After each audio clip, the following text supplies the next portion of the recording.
ಸಮರ್ಪಕಾಯ क्षित्याम् अत्यल्पभृत्येष्वपि पूजनकृतौ धत्यभूत्याजकाय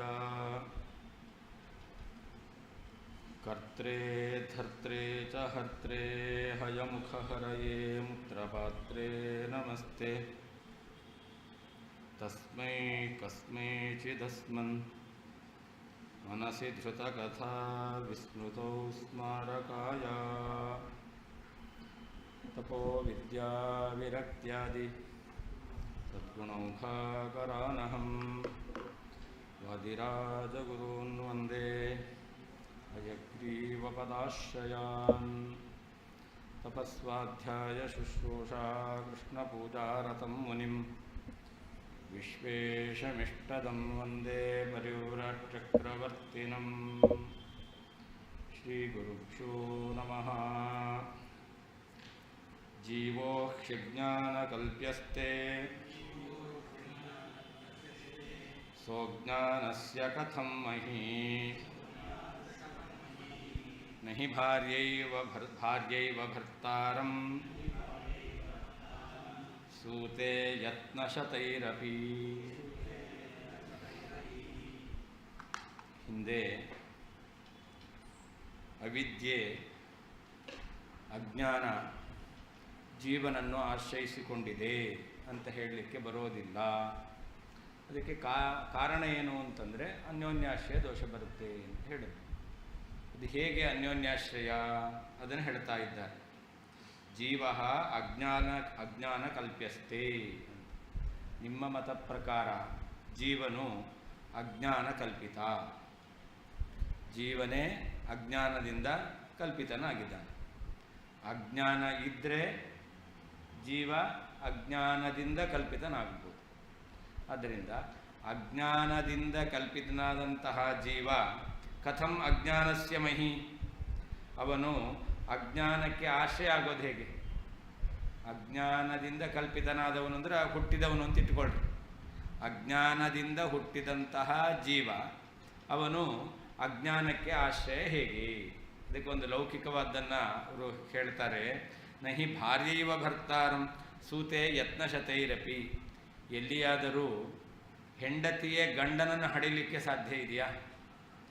ಎಲ್ಲಿಯಾದರೂ ಗಂಡ ಭಾರ್ಯ ಏವ ಹೆಂಡತಿಯೇ ಭರ್ತಾರಂ ಗಂಡನನ್ನು ಸೂತೆ ಅವಳು ಜನ್ಮ ಕೊಡಲಿಕ್ಕೆ ಸಾಧ್ಯ ಇದೆಯಾ? ಯತ್ನಶತೈರಪಿ. ಏನು ಪ್ರಯತ್ನ ಮಾಡಿದರೂ ಕೂಡ ಅವಳು ಗಂಡನಿಗೆ ಜನ್ಮ ಕೊಡಲಿಕ್ಕೆ ಸಾಧ್ಯವೇ ಇಲ್ಲ. ಯಾಕೆ? ಭಾರ್ಯ ಇದ್ದ ಹಾಗೆ ಅಜ್ಞಾನ. ಭಾರ್ಯ ಯಾರನ್ನು ಆಶ್ರಯಿಸ್ಕೊಂಡಿರೋದು? ಭರ್ತಾರನನ್ನು ಆಶ್ರಯಿಸ್ಕೊಂಡಿರೋದು. ಗಂಡನನ್ನು ಆಶ್ರಯಿಸ್ಕೊಂಡಿದ್ದಾಳೆ. ಅಂದರೆ ಗಂಡನನ್ನು ಆಶ್ರಯಿಸ್ಕೊಂಡಿರತಕ್ಕಂತಹ ಹೆಂಡತಿ ಗಂಡನನ್ನು ಅವಳು ಯಾವತ್ತೂ ಕೂಡ ಹಡಿಲಿಕ್ಕೆ ಸಾಧ್ಯವೇ ಇಲ್ಲ, ಗಂಡನಿಗೆ ಜನ್ಮ ಕೊಡಲಿಕ್ಕೆ ಸಾಧ್ಯವೇ ಇಲ್ಲ. ಹಾಗೇ ಇಲ್ಲಿಯೂ ಕೂಡ ಅಜ್ಞಾನ ಎಂಬತಕ್ಕಂಥದ್ದು ಜೀವನನ್ನು ಆಶ್ರಯಿಸ್ಕೊಂಡಿರ್ತಕ್ಕಂಥದ್ದು. ಆ ಜೀವನನ್ನು ಆಶ್ರಯಿಸ್ಕೊಂಡಿರ್ತಕ್ಕಂತಹ ಅಜ್ಞಾನ ಅದು ಜೀವನಿಗೆ ಜನ್ಮ ಕೊಡಲಿಕ್ಕೆ ಸಾಧ್ಯ ಇದೆ. ಜೀವನು ಅಜ್ಞಾನ ಕಲ್ಪಿತನಾಗಿದ್ದಾನೆ ಅಂತಂದಮೇಲೆ ಆ ಅಜ್ಞಾನ ಕಲ್ಪಿತನಾಗಿರ್ತಕ್ಕಂತಹ ಜೀವ ಅವನು ಅಜ್ಞಾನಕ್ಕೆ ಆಶ್ರಯ ಆಗೋದು ಹೇಗೆ? ಸಾಧ್ಯವೇ ಇಲ್ಲ. ತೇ ನಿಮ್ಮ ಮತದಲ್ಲಿ ಜೀವನು ಅಜ್ಞಾನಕಲ್ಪ್ಯ ಅಜ್ಞಾನದಿಂದ ಕಲ್ಪಿತನಾಗಿದ್ದಾನೆ. ಹಿ ಇದು ನಿಶ್ಚಯ.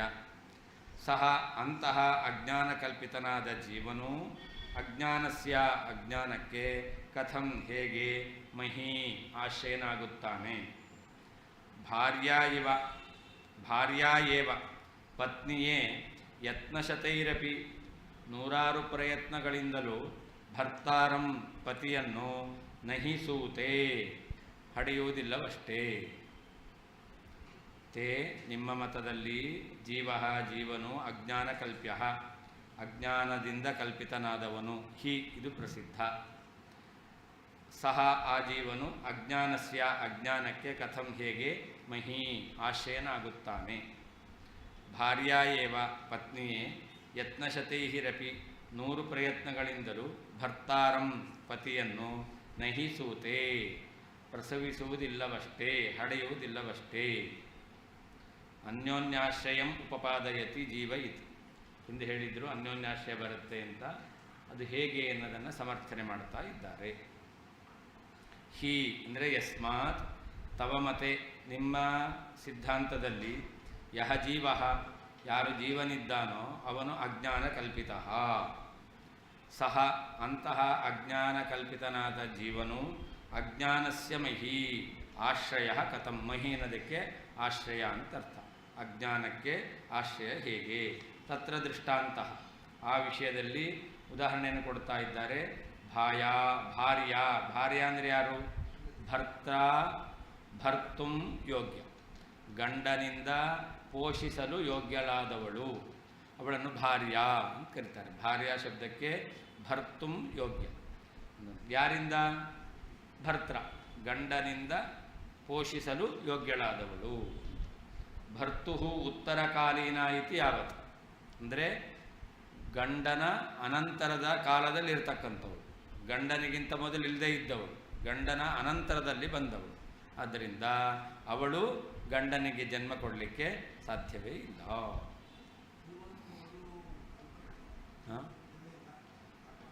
ಜೀವ ಅಜ್ಞಾನದಿಂದ ಕಲ್ಪಿತ. ಹೌದು, ಇಲ್ಲವೇ ಇಲ್ಲ ಅಂತಲ್ಲ, ವ್ಯಾವಹಾರಿಕವಾದದ್ದು ಅಂತ ಅವರು ಇಲ್ಲವೇ ಇಲ್ಲ ಅಂತ ಹೇಳಲ್ಲ. ಹೇಗೆ ಶಶವಿಷಾಣದಂತೆ ಅಂತ ಅವ್ರು ಹೇಳಲ್ಲ. ಶಶವಿಷಾಣ ಮಾತ್ರ ಇಲ್ಲ ಅಂತ ಹೇಳೋದು. ಜೀವ ವ್ಯಾವಹಾರಿಕ, ಪಾರಮಾರ್ಥಿಕ ಅಲ್ಲ.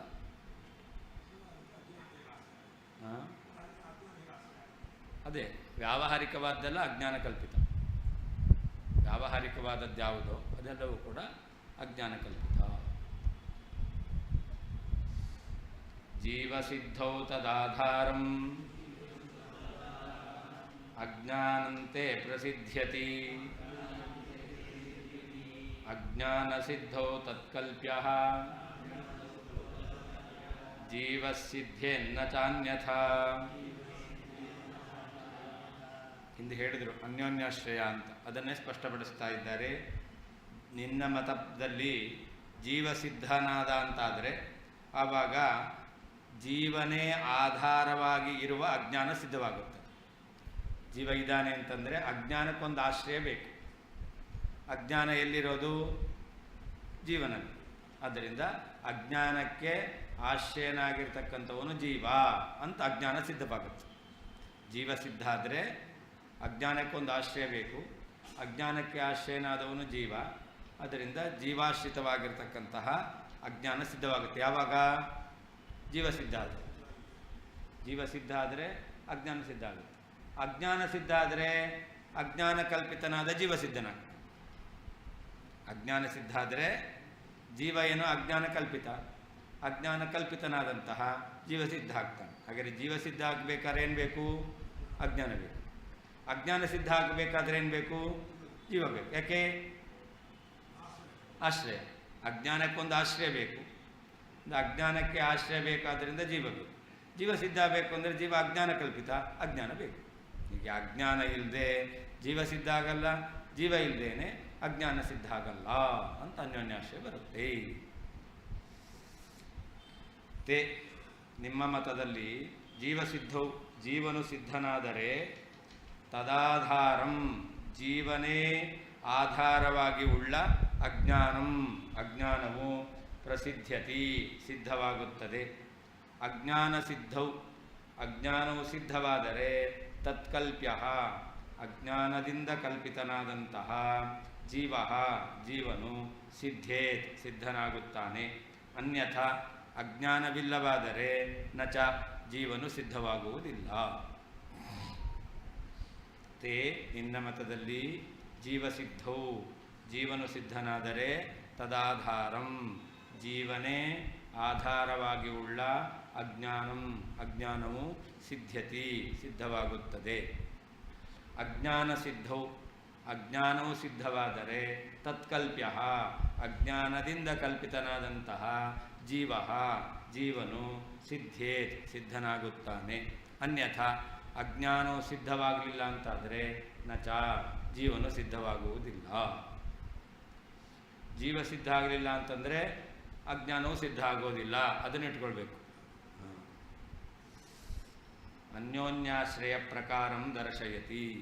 ಅನ್ಯೋನ್ಯಾಶ್ರಯ ಹೇಗೆ ಅನ್ನೋದನ್ನು ಬಿಡಿಸಿ ತೋರಿಸ್ತಾ ಇದ್ದಾರೆ. ಜೀವಸಿದ್ಧವು ಇತಿ ಅನ್ಯಥಾ ಅಜ್ಞಾನಂ ವಿನಾ. ಅಜ್ಞಾನ ಇಲ್ಲದೇನೆ ಜೀವ ಸಿದ್ಧ ಆಗೋದಿಲ್ಲ. ಯಾಕೆ?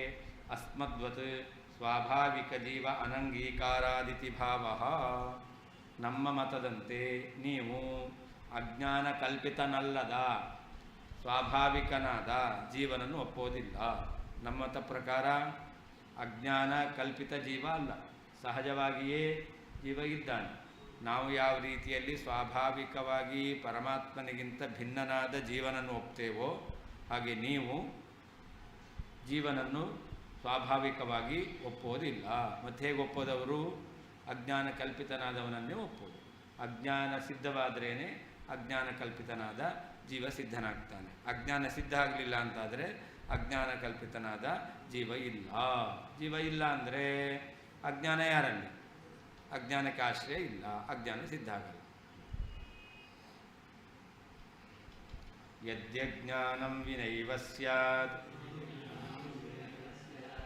ಜೀವೋ ನಾದಿ ಸ್ವತಸ್ತದಾ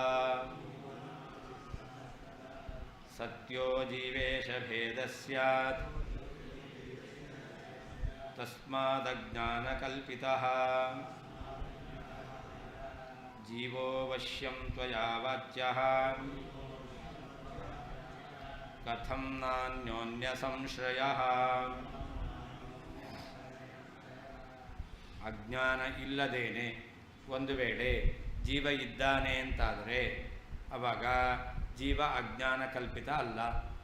ಅಜ್ಞಾನ ಕಲ್ಪಿತನಲ್ಲದ ಬ್ರಹ್ಮ ಸತ್ಯ.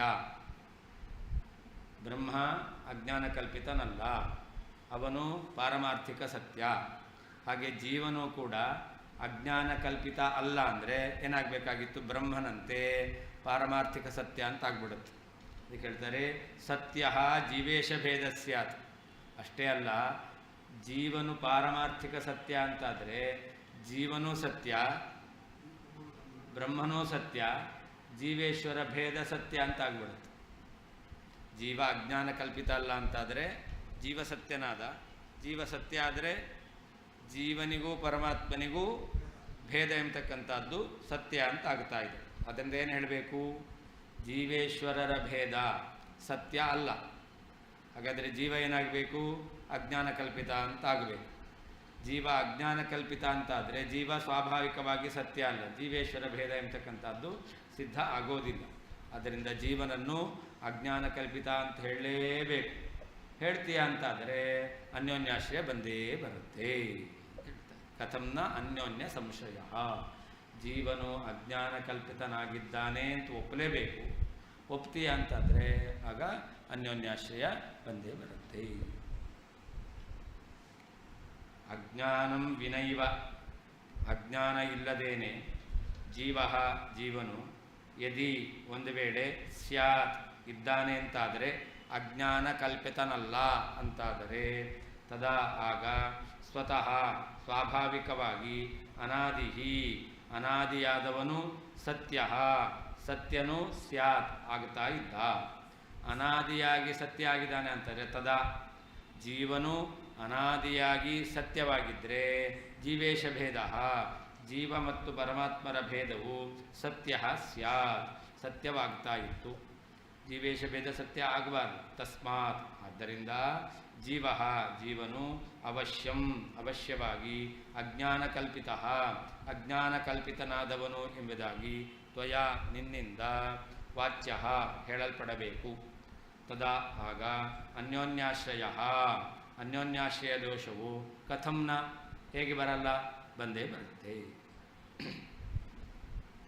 ಅಜ್ಞಾನಂ ವಿನಾ ಏವ ಅಜ್ಞಾನವಿಲ್ಲದೇನೆ ಜೀವ ಜೀವನು ಯದಿ ಸ್ಯಾತ್ ಒಂದು ವೇಳೆ ಇದ್ದಾನೆ ಅಂತಾದರೆ ಅರ್ಥಾತ್ ಜೀವನು ಅಜ್ಞಾನ ಕಲ್ಪಿತ ಅಲ್ಲ ಅಂತಾದರೆ ತದಾ ಆಗ ಸ್ವತಃ ಸ್ವಾಭಾವಿಕವಾಗಿ ಅನಾದಿಹಿ ಅನಾದಿಯಾದಂತಹ ಸತ್ಯ ಸತ್ಯನೂ ಆದಂಥವನು ಸ್ಯಾತ್ ಆಗ್ತಾ ಇದ್ದ.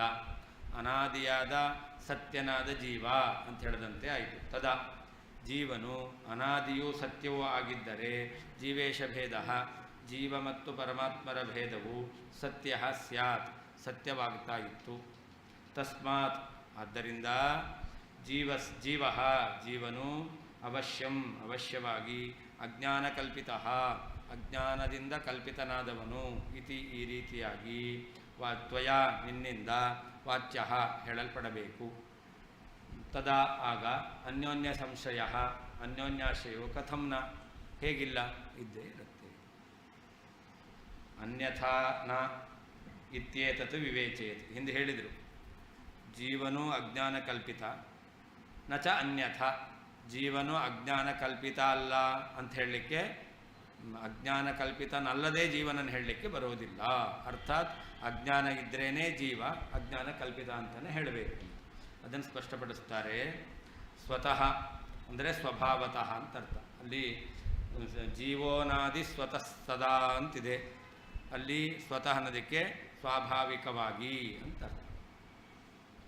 ಈಶ್ವರಸ್ಯೈವ ಅಜ್ಞಾನವಶಾತ್ ಜೀವಭಾವ ಅನುಕ್ತೌ ಸ್ವಭಾವತಃ ಏವ ಸತ್ವೇ ಅಂತ. ಪರಮಾತ್ಮನೇ ಅಜ್ಞಾನದಿಂದಾಗಿ ಜೀವಭಾವವನ್ನು ಹೊಂದುತ್ತಾನೆ. ಪರಮಾತ್ಮನೇ ಅಜ್ಞಾನದ ಸಂಬಂಧದಿಂದ ಜೀವನಾಗ್ತಾನೆ ಅಂತ ಒಪ್ಪಲಿಲ್ಲ ಅಂತಾದರೆ ಅವಾಗೇನಾಯಿತು? ಜೀವ ಸಹಜವಾಗಿದ್ದಾನೆ ಅಂತಾಯಿತು. ಸ್ವಭಾವತಃ ಏವ ಸತ್ವೇ, ಸ್ವಾಭಾವಿಕವಾಗಿ ಇದ್ದಾನೆ ಅಂತಾದರೆ ಪರಸ್ಪರ ನಿರಪೇಕ್ಷತೆಯ ಅನಾದಿತಃ ಸ್ವಭಾವತಃ ಏವ ಸತಃ ಉಭಯೋರಪಿ ಕಾಲಾಕಾಶಯೋ ಇವ ಸತ್ಯ ಭೇದ ಕಥಂ ನ ಸಿದ್ಧೇತ್ ಇತಿ ಭಾವಃ. ಅನಾದಿಯಿಂದ ಒಂದರ ಅಪೇಕ್ಷೆ ಇನ್ನೊಂದು ಇಲ್ಲದ ಹಾಗೆ ಜೀವನೂ ಇದ್ದಾನೆ, ಪರಮಾತ್ಮನೂ ಇದ್ದಾನೆ. ಪರಮಾತ್ಮನೂ ಅನಾದಿ ಕಾಲದಿಂದ ಇದ್ದಾನೆ, ಜೀವನೂ ಕೂಡ ಅಜ್ಞಾನ ಕಲ್ಪಿತ ಅಲ್ಲ. ಹಾಗಾದರೆ ಅಜ್ಞಾನದ ಅಪೇಕ್ಷೆ ಇಲ್ಲದೇನೆ ಸ್ವಾಭಾವಿಕವಾಗಿ ಜೀವನೂ ಇದ್ದಾನೆ, ಪರಮಾತ್ಮನೂ ಇದ್ದಾನೆ, ಜೀವನೂ ಇದ್ದಾನೆ ಅಂತಾದರೆ ಅವರ ಭೇದ ಎಂಬತಕ್ಕಂಥದ್ದು ಇರಲೇಬೇಕು. ಹೇಗೆ? ಅದಕ್ಕೆ ಉದಾಹರಣೆ ಕೊಡ್ತಾರೆ. ಕಾಲ ಆಕಾಶಯೋ ಇವ ಅಂತ. ಕಾಲವು ಯಾವಾಗಲೂ ಇದೆ, ಅನಾದಿಯಿಂದ ಇದೆ. ಆಕಾಶವು ಅನಾದಿಯಿಂದ ಇದೆ. ಯಾವಾಗ ಆಕಾಶ ಇಲ್ಲ, ಆಕಾಶ ಇಲ್ಲ ಅಂತ ಹೇಳಲಿಕ್ಕೆ ಬರಲ್ಲ. ಕಾಲ ಯಾವಾಗಿಲ್ಲ? ಪ್ರಳಯ ಕಾಲದಲ್ಲಿ ಕಾಲ ಇಲ್ಲ ಅಂತ ಹೇಳಬೇಕು. ಪ್ರಳಯ ಕಾಲ ಅಂತ ಹೇಳ್ತಾರೆ. ಪ್ರಳಯ ಕಾಲ ಅಂತ ಹೇಳಿದ್ರು ಕಾಲ ಇಲ್ಲ ಅಂತೇಳಿ, ಅಂದರೆ ಪ್ರಳಯ ಕಾಲದಲ್ಲಿ ಕಾಲ ಇಲ್ಲ ಅಂತಲೂ ಹೇಳಿಕ್ಕೆ ಬರಲ್ಲ. ಅದರಿಂದ ಕಾಲ ಆಕಾಶಗಳೆರಡೂ ಕೂಡ ಅನಾದಿಯಾಗಿದ್ದಾವೆ. ಆ ಅನಾದಿಯಾಗಿರ್ತಕ್ಕಂಥ ಕಾಲಾಕಾಶಗಳಿಗೆ ಕಾಲ ಆಕಾಶ ಒಂದೇನಾ?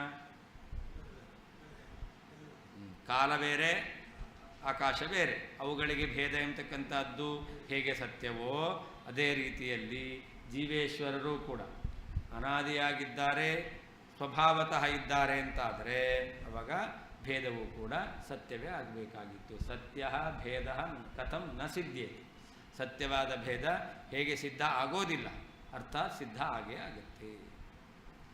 ಜೀವಸ್ಯ ಬ್ರಹ್ಮಭಾವೈಹಿ ಭೇದಸ್ಯ ವಾದಃ ಪರೇಣ ವಕ್ತವ್ಯ. ಒಂದು ವೇಳೆ ಜೀವನೇ ಪರಮಾತ್ಮನಾಗಿದ್ದಾನೆ, ಜೀವನಿಗೆ ಬ್ರಹ್ಮಭಾವ ಬರುತ್ತೆ, ಅಜ್ಞಾನ ಹೋದ ಮೇಲೆ ಜೀವ ಬ್ರಹ್ಮನಾಗ್ತಾನೆ ಅಂತಾದರೆ ಆವಾಗ ಭೇದ ಏನಾಗುತ್ತೆ? ಬಾಧಿತವಾಗುತ್ತೆ ಅಂತ ಹೇಳಬೇಕು. ಜೀವನಿಗೆ ಬ್ರಹ್ಮಭಾವ ಬಂತು, ಅವನೇ ಬ್ರಹ್ಮನಾದ ಅಂದರೆ ಆವಾಗ ಭೇದ ಬಾಧಿತವಾಗುತ್ತೆ ಅಂತ ಹೇಳಬೇಕು. ತದಜ್ಞಾನಕಲ್ಪಿತ ಅಜ್ಞಾನ ಅಕಲ್ಪಿತಸ್ಯ ಚ ತದ್ಭಾವ ಘಟಸ್ಯ ಪಟಾಭಾವ ಇವ ಕದಾಪಿ ನ ಸ್ಯಾತ್. ಅಜ್ಞಾನ ಅಕಲ್ಪಿತ ಅಂತಾಗ್ಬಿಟ್ರೆ, ಜೀವ ಅಜ್ಞಾನ ಕಲ್ಪಿತನಲ್ಲ ಅಂತಾದರೆ ಎಲ್ಲಿಯಾದರೂ ಘಟ ಪಟ ಆಗುತ್ತಾ? ಒಂದು ವೇಳೆ ಘಟ ಅದು ಅಜ್ಞಾನ ಕಲ್ಪಿತ ಆಗಿದೆ ಅಂತಾದರೆ ಘಟಪಟ ಆಗ್ಬೋದು. ಘಟ ಅಜ್ಞಾನ ಕಲ್ಪಿತ ಅಲ್ಲ ಅಂತಾದರೆ ಎಲ್ಲಿಯಾದರೂ ಘಟಪಟ ಆಗುತ್ತಾ? ಇಲ್ಲ. ಹಾಗೆ ಜೀವನೂ ಕೂಡ ಅಜ್ಞಾನ ಕಲ್ಪಿತ ಅಲ್ಲ ಅಂತಾಗ್ಬಿಟ್ರೆ ಬ್ರಹ್ಮ ಆಗ್ಲಿಕ್ಕೆ ಸಾಧ್ಯ ಇದೆಯಾ? ಇಲ್ಲ. ಅಂದರೆ ಘಟಪಟಗಳಿಗೆ ಹೇಗೆ ಯಾವಾಗಲೂ ಭೇದ ಇದ್ದೇ ಇರುತ್ತೋ, ಕಾರಣ ಏನು? ಅಜ್ಞಾನ ಕಲ್ಪಿತ ಅಲ್ಲ. ಘಟ ಪಟ ಅದು ಘಟವು ಪಟದ ಅಜ್ಞಾನ ಕಲ್ಪಿತ ಅಲ್ಲ, ಅಥವಾ ಪಟವು ಘಟದ ಅಜ್ಞಾನ ಕಲ್ಪಿತ ಅಲ್ಲ. ಅವ್ರು ಹೇಳೋದು ಬ್ರಹ್ಮಾಜ್ಞಾನ ಕಲ್ಪಿತ, ಅದಿರಲಿ. ಆದರೆ ಘಟದ ಅಜ್ಞಾನದಿಂದ ಪಟ ಆದದ್ದಲ್ಲ, ಪಟದ ಅಜ್ಞಾನದಿಂದ ಘಟ ಆದದ್ದಲ್ಲ. ಆದ್ದರಿಂದಾಗಿ ಘಟ ಎಲ್ಲಾದರೂ ಪಟ ಆಗುತ್ತಾ? ಇಲ್ಲ. ಹಾಗಾದರೆ ಘಟಪಟ ಅವುಗಳಿಗೆ ಭೇದ ಅದು ಇದ್ದೇ ಇದೆ. ಹಾಗೆ ಜೀವೇಶ್ವರರು ಕೂಡ ಅಜ್ಞಾನ ಕಲ್ಪಿತ ಅಲ್ಲ ಅಂತಾದರೆ ಆವಾಗ ಜೀವ ಬ್ರಹ್ಮನಾಗಲಿಕ್ಕೆ ಸಾಧ್ಯ ಇಲ್ಲ. ಜೀವ ಬ್ರಹ್ಮನಾಗಲಿಲ್ಲ ಅಂತಾದರೆ ಆವಾಗ ಜೀವೇಶ್ವರ ಭೇದ ಸತ್ಯ ಅಂತ ಆಗಬೇಕಾಗುತ್ತೆ. ಬ್ರಹ್ಮಾಜ್ಞಾನ ಕಲ್ಪಿತ ಅವ್ರು ಹೇಳೋದು. ಇಡೀ ಜಗತ್ತೇ ಬ್ರಹ್ಮಾಜ್ಞಾನ ಕಲ್ಪಿತ ಅಂದಮೇಲೆ ಜಗತ್ತಿನ ಒಳಗಿರತಕ್ಕಂಥ ಘಟಪಟಗಳು ಕೂಡ ಬ್ರಹ್ಮ, ಎಲ್ಲವೂ ಎಲ್ಲ ಪದಾರ್ಥಗಳು ಯಾಕೆ ಅಂತ ಎಲ್ಲವೂ ಅಜ್ಞಾನ ಕಲ್ಪಿತ. ವ್ಯಾವಹಾರಿಕವಾದದ್ದೆಲ್ಲವೂ ಅಜ್ಞಾನ ಕಲ್ಪಿತ. ತದಜ್ಞಾನ ಅಕಲ್ಪಿತಸ್ಯ ಚ ತದ್ಭಾವಃ ಘಟಸ್ಯ ಪಟಭಾವ ಇವ. ಘಟಸ್ಯ ಪಟಭಾವ ಇವ. ಘಟವು ಪಟ ಆಗೋದಿಲ್ಲ. ಹಾಗೆ ಕದಾಪಿ ನ ಸ್ಯಾತ್. ಜೀವ ಯಾವತ್ತೂ ಬ್ರಹ್ಮನಾಗಲಿಕ್ಕೆ ಸಾಧ್ಯವೇ ಇಲ್ಲ. ತಸ್ಮಾತ್ ಅಬಾಧಿತಃ ವೇದ ಇತ್ಯರ್ಥ. ಅದರಿಂದ ಜೀವೇಶ್ವರ ಭೇದ ಏನಾಯಿತು? ಬಾಧರಹಿತವಾಯಿತು. ಬಾಧ ಇದ್ದರೆ ಅದು ಮಿಥ್ಯಾ ಅಂತ ಆಗುತ್ತೆ, ವ್ಯಾವಹಾರಿಕ ಅಂತ ಆಗುತ್ತೆ. ಬಾಧ ಇಲ್ಲ, ಆದ್ದರಿಂದ ಸತ್ಯವಾಗುತ್ತೆ. ತಸ್ಮಾತ್ ಭೇದಕಸ್ಯ ತವ ಮತೆ ಅವಶ್ಯಕತ್ವಾತ್. ಹಾಗಾದರೆ ಭೇದ ಇದೆ ಅಂತಾದರೆ ಅವಾಗ ಭೇದಕ್ಕೆ ಕಾರಣವಾಗಿರ್ತಕ್ಕಂಥದ್ದು ಇರಲೇಬೇಕು. ತಸ್ಮಾತ್ ಭೇದಕಸ್ಯ ತವ ಮತೆ ಅವಶ್ಯಕತ್ವಾತ್. ಜೀವ ಬ್ರಹ್ಮರಲ್ಲಿ ಒಂದು ಭೇದವನ್ನು ಹೇಳ್ತಕ್ಕಂಥದ್ದು ಬೇಕು. ಅವಾಗ ಜೀವನಲ್ಲಿ ಅಜ್ಞಾನ ಇದೆ, ಪರಮಾತ್ಮನಲ್ಲಿ ಸರ್ವಜ್ಞತ್ವ ಇದೆ ಅಂತ ಜೀವನಲ್ಲಿರುವ ಅಜ್ಞಾನ ಜೀವನು ಪರಮಾತ್ಮನಿಂದ ಭಿನ್ನ ಅಂತ ಹೇಳಲಿಕ್ಕೆ ಆವಾಗ ಜೀವನಲ್ಲಿ ಅಜ್ಞಾನ ಇರೋದರಿಂದ ಜೀವ ಪರಮಾತ್ಮನಿಂದ ಭಿನ್ನ ಅಂತ ಹೇಳಲಿಕ್ಕೆ ಬರುತ್ತೆ. ಜೀವನಲ್ಲಿ ಅಜ್ಞಾನ ಒಪ್ಪಬಹುದು. ಭೇದ ಇದೆ ಅಂತಾದರೆ ಜೀವನಲ್ಲಿ ಅಜ್ಞಾನ ಒಪ್ಪಲಿಕ್ಕೆ ಬರುತ್ತೆ. ಯಾಕೆ? ಭೇದಕ ಬೇಕು. ಜೀವ ಪರಮಾತ್ಮರ ಬೇರು, ಜೀವ ಪರಮಾತ್ಮರು ಬೇರೆ ಬೇರೆ. ಯಾಕೆ? ಜೀವನಲ್ಲಿ ಅಜ್ಞಾನ ಇದೆ, ಪರಮಾತ್ಮನಲ್ಲಿ ಪೂರ್ಣ ಜ್ಞಾನ ಇದೆ ಅಂತೇಳಿ ಬರುತ್ತೆ. ನಾನು ಅಂತಃಕರಣಾದಿ ಉಪಾಧಿನ ಜೀವ ಭವಿಷ್ಯತಿ ಅತಃ ಕಥಂ ಅನ್ಯೋನ್ಯಾಶ್ರಯ ಇತಿ ಚೇತ್ ನ ತಸ್ಯಾಪಿ ಅಜ್ಞಾನಕಲ್ಪಿತತ್ವೇನ ಅನ್ಯೋನ್ಯಾಶ್ರಯಸ್ಯ ಚಕ್ರಕಸ್ಯ ವಾ ಅಪರಿಹಾರಾತ್. ಇದಕ್ಕೆ ಅನ್ಯೋನ್ಯಾಶ್ರಯಕ್ಕೆ ಅವಕಾಶ ಇಲ್ಲ. ಯಾಕೆಂತಂದರೆ ಈ ಜೀವ ಇದ್ದಾನಲ್ಲ, ಜೀವ ಅಜ್ಞಾನ ಕಲ್ಪಿತ ಅಲ್ಲ, ಮತ್ತು ಅಂತಃಕರಣ ಕಲ್ಪಿತ. ಅಂತಃಕರಣಾದಿ ಉಪಾಧಿನ ಜೀವ ಭವಿಷ್ಯತಿ. ಜೀವ ಅಂದರೆ ಯಾರು? ಯಾರಿಗೆ ಅಂತಃಕರಣ ಇದೆಯೋ ಅವನು ಜೀವ, ಹೊರತು ಅಜ್ಞಾನ ಕಲ್ಪಿತ ಅಲ್ಲ. ಅದರಿಂದಾಗಿ ನೀವೇನು ಹೇಳಿದ್ರಿ? ಅಜ್ಞಾನ ಸಿದ್ಧವಾದರೆ ಅಜ್ಞಾನ ಕಲ್ಪಿತನಾದ ಜೀವ ಸಿದ್ಧನಾಗ್ತಾನೆ. ಜೀವ ಸಿದ್ಧ ಆದರೆ ಅಜ್ಞಾನಕ್ಕೆ ಆಶಯ ಇದೆ ಅಂತ ಅಜ್ಞಾನ ಸಿದ್ಧವಾಗುತ್ತೆ ಅಂತ ಅನ್ಯೋನ್ಯಾಶ್ರಯ ಹೇಳಿದ್ದು. ಆದರೆ ಈಗ ಜೀವ ಅವನು ಅಂತಃಕರಣಾದಿ ಉಪಾಧಿಗಳಿಂದ ಸಿದ್ಧನಾಗ್ತಾ ಇದ್ದಾನೆ, ಉಪಾಧಿ ಕಲ್ಪಿತ ಜೀವ. ಆದ್ದರಿಂದ ಅಜ್ಞಾನ ಕಲ್ಪಿತ ಅಲ್ಲ. ಅಜ್ಞಾನ ಕಲ್ಪಿತ ಆಗಿದ್ದರೆ ಅನ್ಯೋನ್ಯಾಶ್ರಯ ಬರ್ತಿತ್ತು. ಜೀವ ಅಜ್ಞಾನ ಕಲ್ಪಿತ ಅಲ್ಲ, ಅಂತಃಕರಣ ರೂಪವಾದ ಉಪಾಧಿ ಕಲ್ಪಿತನಾಗಿದ್ದಾನೆ ಅಂತ ಅವ್ರು ಹೇಳ್ತಾರೆ. ಅದಕ್ಕೆ ನಾವು ಹೇಳ್ತೇವೆ ಅನ್ಯೋನ್ಯಾಶ್ರಯ ಅಲ್ಲ, ಚಕ್ರಕಾಪತ್ತಿ ಅಂತ. ಮೂರಕ್ಕೆ ಪರಸ್ಪರ ಅವಲಂಬನೆ ಇದೆ ಅಂತಾದರೆ ಅದನ್ನು ಚಕ್ರಕ ಅಂತ ಕರೀತಾರೆ. ಎರಡು ಪರಸ್ಪರ ಒಂದನ್ನು ಇನ್ನೊಂದು ಅವಲಂಬಿಸಿಕೊಂಡಿದೆ ಅಂತಾದರೆ ಅನ್ಯೋನ್ಯಾಶ್ರಯ. ಮೂರು ಪರಸ್ಪರ ಒಂದು ಇನ್ನೊಂದನ್ನು ಅವಲಂಬಿಸಿಕೊಂಡಿದೆ ಅಂತಂದರೆ ಅದನ್ನು ಚಕ್ರಕ ಅಂತ.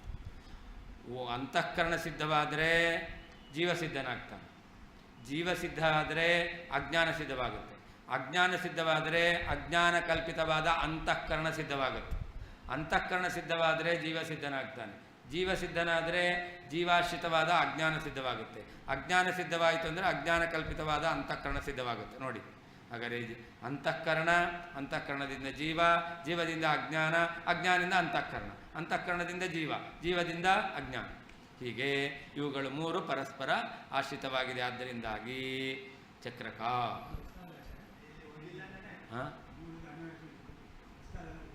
ಇದು ಚಕ್ರಕ ಅಂತ ಶಾಸ್ತ್ರದಲ್ಲಿದೆ.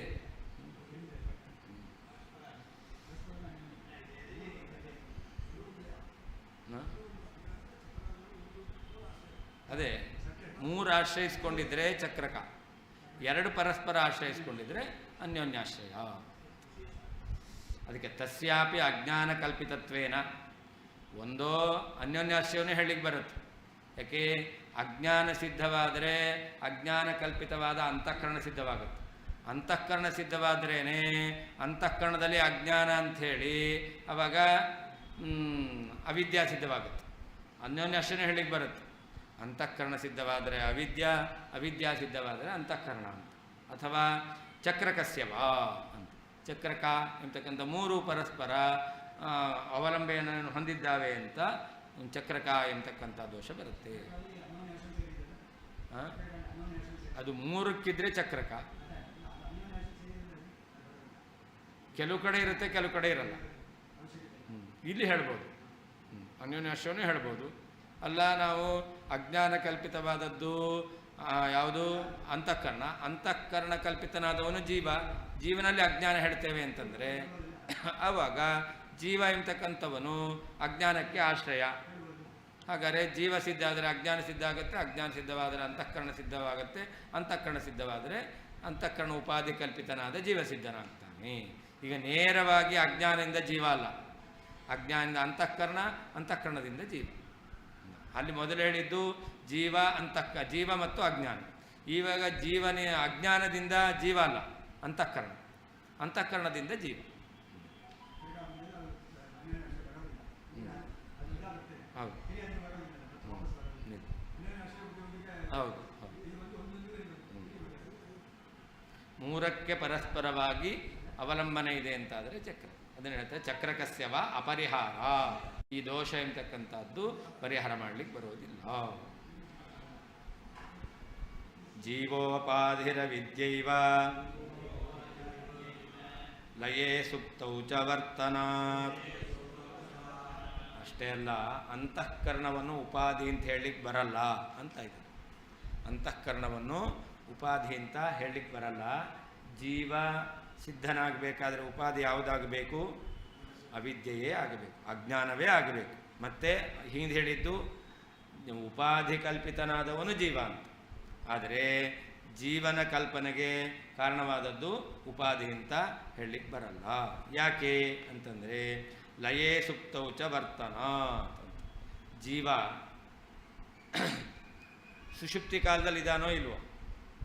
ಇದ್ದಾನೆ. ಸುಷುಪ್ತಿ ಕಾಲದಲ್ಲಿ ಅಂತಃಕರಣ ಇಲ್ಲ. ಸುಷುಪ್ತಿ ಕಾಲದಲ್ಲಿ ಅಂತಃಕರಣ ಎಂಬತಕ್ಕಂಥದ್ದು ಇಲ್ಲ. ಜೀವ ಇದಾನೋ ಇಲ್ವೋ? ಆಗ ನೀವು ಜೀವ ಒಂದು ವೇಳೆ ಅಂತಃಕರಣದಿಂದ ಕಲ್ಪಿತನಾಗಿದ್ದಾನೆ ಅಂತ ಹೇಳಿಬಿಟ್ರೆ ಜೀವ ಇದ್ದಾನೆ, ಅಂತಃಕರಣ ಇಲ್ಲ. ಹಾಗಾದರೆ ಸುಷುಪ್ತಿ ಅವಸ್ಥೆಯಲ್ಲಿ ಜೀವನೇ ಇಲ್ಲ ಅಂತ ಆಗ್ಬಿಡುತ್ತೆ. ಅದೇ ಮನಸ್ಸು ಕೆಲಸ ಏನು ಇರಲ್ಲಲ್ಲ, ಮನಸ್ಸಿನ ಕೆಲಸ ಇಲ್ವಲ್ಲ ಸುಷುಪ್ತಿಯಲ್ಲಿ. ಸ್ವಪ್ನ ಅಲ್ಲ, ಸುಷುಪ್ತಿ. ಅದಕ್ಕೆ ಸುಪ್ತವು ಅಂತ ಹೇಳಿದ್ರು. ಆದ್ದರಿಂದ ಅಂತಃಕರಣ ಇಲ್ಲ, ಆದರೆ ಜೀವ ಇದ್ದಾನೆ. ಅದರಿಂದಾಗಿ ಅಂತಃಕರಣ ಎಂಬತಕ್ಕಂಥದ್ದು ಜೀವನಿಗೆ ಜೀವನ ಕಲ್ಪನೆಗೆ ಕಾರಣ ಅಥವಾ ಜೀವನಿಗೆ ಕಾರಣ ಅಂತ ಹೇಳಲಿಕ್ಕೆ ಬರಲ್ಲ. ಹಾಗೆ ಪ್ರಳಯ ಕಾಲ, ದಿನ ಪ್ರಳಯ ಎಲ್ಲ ಇದೆಯಲ್ಲ, ದಿನ ಪ್ರಳಯ ಕಾಲದಲ್ಲಿಯೂ ಕೂಡ ಜೀವ ಇದ್ದಾನೆ. ಆದ್ರೇನಿರಲ್ಲ? ಅಂತಃಕರಣ ಇರಲ್ಲ.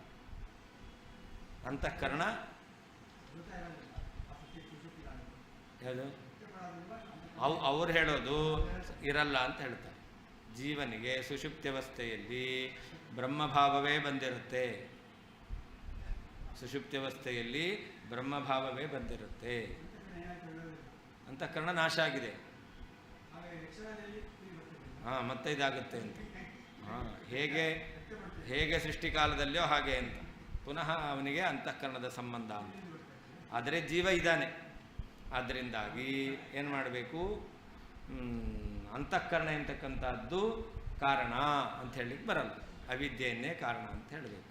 ಹಾಗೆ ಪ್ರಳಯ ಕಾಲದಲ್ಲೂ ಹಾಗೆ ದೈನಂದಿನ ಪ್ರಳಯ ಆಗಬೇಕಾದ್ರೆ ಅಲ್ಲಿ ಅಂತಃಕರಣ ಇಲ್ಲ, ಜೀವ ಇದ್ದಾನೆ. ಹಾಗಾದರೆ ಜೀವನಿಗೆ ಕಾರಣವಾದದ್ದು ಅಂತಃಕರಣ ಅಂತ ಹೇಳಲಿಕ್ಕೆ ಬರಲ್ಲ.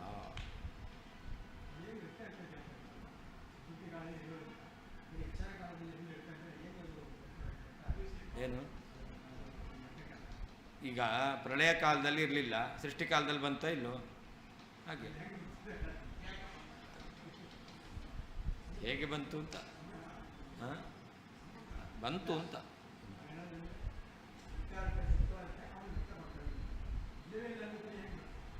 ಅದಕ್ಕೆ ಹೇಳೋದು. ಆದ್ದರಿಂದ ಅದು ಹಾಗಲ್ಲ, ಅದಕ್ಕೋಸ್ಕರ ಜೀವ ಇದ್ದಾನೆ ಅಂತಲೇ ಹೇಳಬೇಕು. ಅವರನ್ನೇ ಒಪ್ಪಲಿಕ್ಕೆ ಬರಲ್ಲ ಅಂತ ಹೇಳ್ತಾರೆ.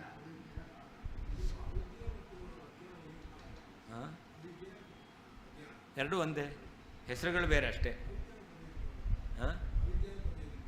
ಅವಿದ್ಯಾ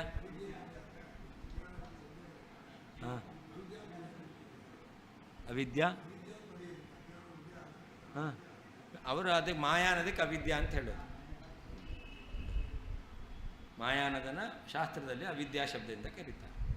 ಅದು ಅಜ್ಞಾನ ಅಂದರೂ ಒಂದೇ. ಈಗ ಅಹಮಜ್ಞಾನ ಪ್ರತೀತಿಯಿಂದ ಅವಿದ್ಯೆ ಸಿದ್ಧಿ ಆಗುತ್ತೆ ಅಂತ ಹೇಳ್ಕೊಂಬಂದ್ರಲ್ಲ, ಅದಕ್ಕೋಸ್ಕರ ಅದನ್ನೇ ಅಜ್ಞಾನ ಅಂತ ಹೇಳ್ತಕ್ಕಂಥ.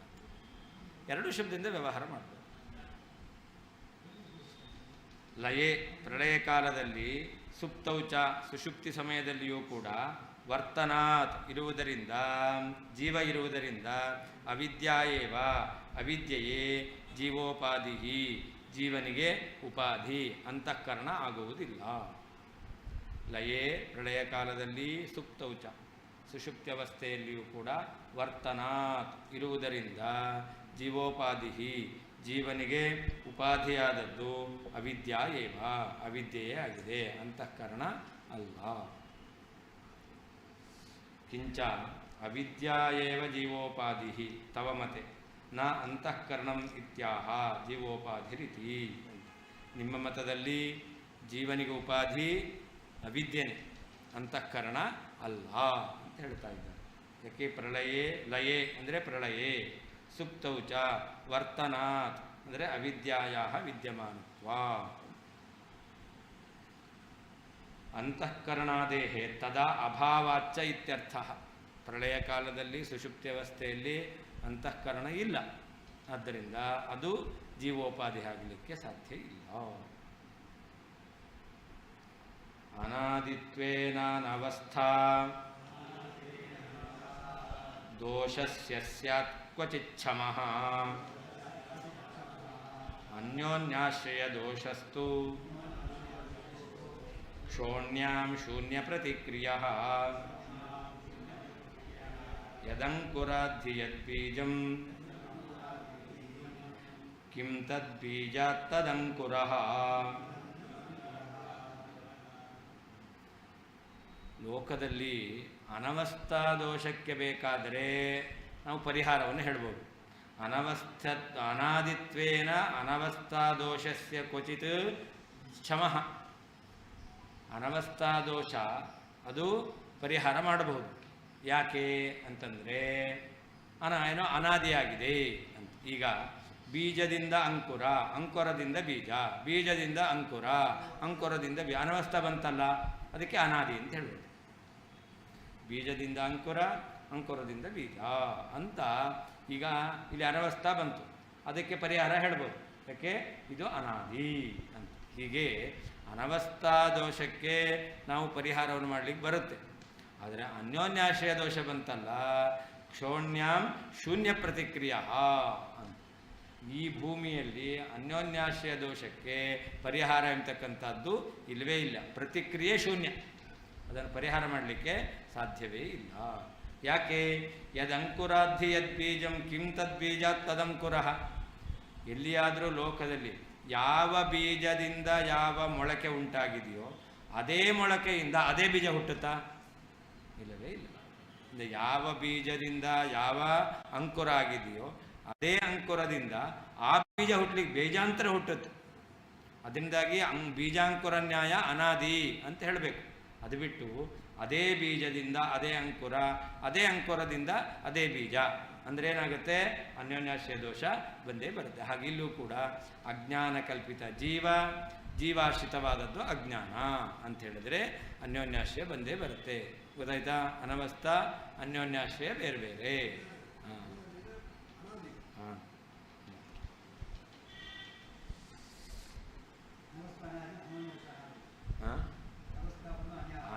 ಅದು ಅನಾದಿ ಅಂತ ಹೇಳಿ ಪರಿಹಾರ ಹೇಳ್ಬೋದು. ಅಲ್ಲಿಯೂ ಕೂಡ ಬೀಜದಿಂದ ಅಂಕುರ, ಅಂಕುರದಿಂದ ಬೀಜ ಅಂತ ಅನ್ಯೋನ್ಯಾಶ್ರಯ ದೋಷ ಬರುತ್ತಲ್ಲ. ಬೀಜ ಸಿದ್ಧ ಆದ್ರೇ ಅಂಕುರ ಸಿದ್ಧ ಆಗೋದು, ಅಂಕುರ ಸಿದ್ಧ ಆದ್ರೇ ಬೀಜ ಸಿದ್ಧ ಆಗೋದು, ಬೀಜ ಸಿದ್ಧ ಆದ್ರೇ ಅಂಕುರ ಸಿದ್ಧ. ಅಲ್ಲಿ ಕೂಡ ಅನ್ಯೋನ್ಯಾಶ್ರಯ ಅನವಸ್ಥಾ ಬಂತಲ್ಲ. ಅದಕ್ಕೆ ಹೇಳ್ತಾರೆ ಇದು ಕ್ವಚಿತ್ ಪ್ರಮಾಣದಿಂದ ಸಿದ್ಧವಾದದ್ದು. ಅದರಿಂದಾಗಿ ಇದು ಅನಾದಿ ಅಂತ ಪರಿಹಾರ ಮಾಡಲಿಕ್ಕೆ ಬರುತ್ತೆ. ಬೀಜದಿಂದ ಅಂಕುರ, ಅಂಕುರದಿಂದ ಬೀಜ ಅಂತಿದೆ, ಇಲ್ಲಿ ಅನವಸ್ಥಾ ಇದೆ, ಅನ್ಯೋನ್ಯಾಶ್ರಯದಿಂದ ಅನವಸ್ಥಾ. ಆಯಿತಾ? ಯಾಕೆ ಬೀಜ ಬರಬೇಕಾದ್ರೆ ಅಂಕುರ ಬೇಕು, ಅಂಕುರ ಬರಬೇಕಾದ್ರೆ ಬೀಜ ಬರಬೇಕು, ಬೀಜ ಬರಬೇಕಾದ್ರೆ ಅಂಕುರ ಬೇಕು, ಅಂಕುರ ಬೀಜ ಬರಬೇಕು ಅಂತ ಈ ರೀತಿಯಲ್ಲಿ ಹೇಳುತ್ತೆ. ಅಂದರೆ ಇದು ಅನವಸ್ಥಾ ಇದೆ ಇಲ್ಲಿಗ. ಪರಸ್ಪರ ಅವಲಂಬನೆ ಇರ್ತಕ್ಕಂಥವುಗಳು ಅವುಗಳು ಅನವಸ್ಥಾ ಬರುತ್ತೆ ಅಂತ. ಅದಕ್ಕೇನು ಹೇಳ್ತೇವೆ? ಕ್ವಚಿತ್.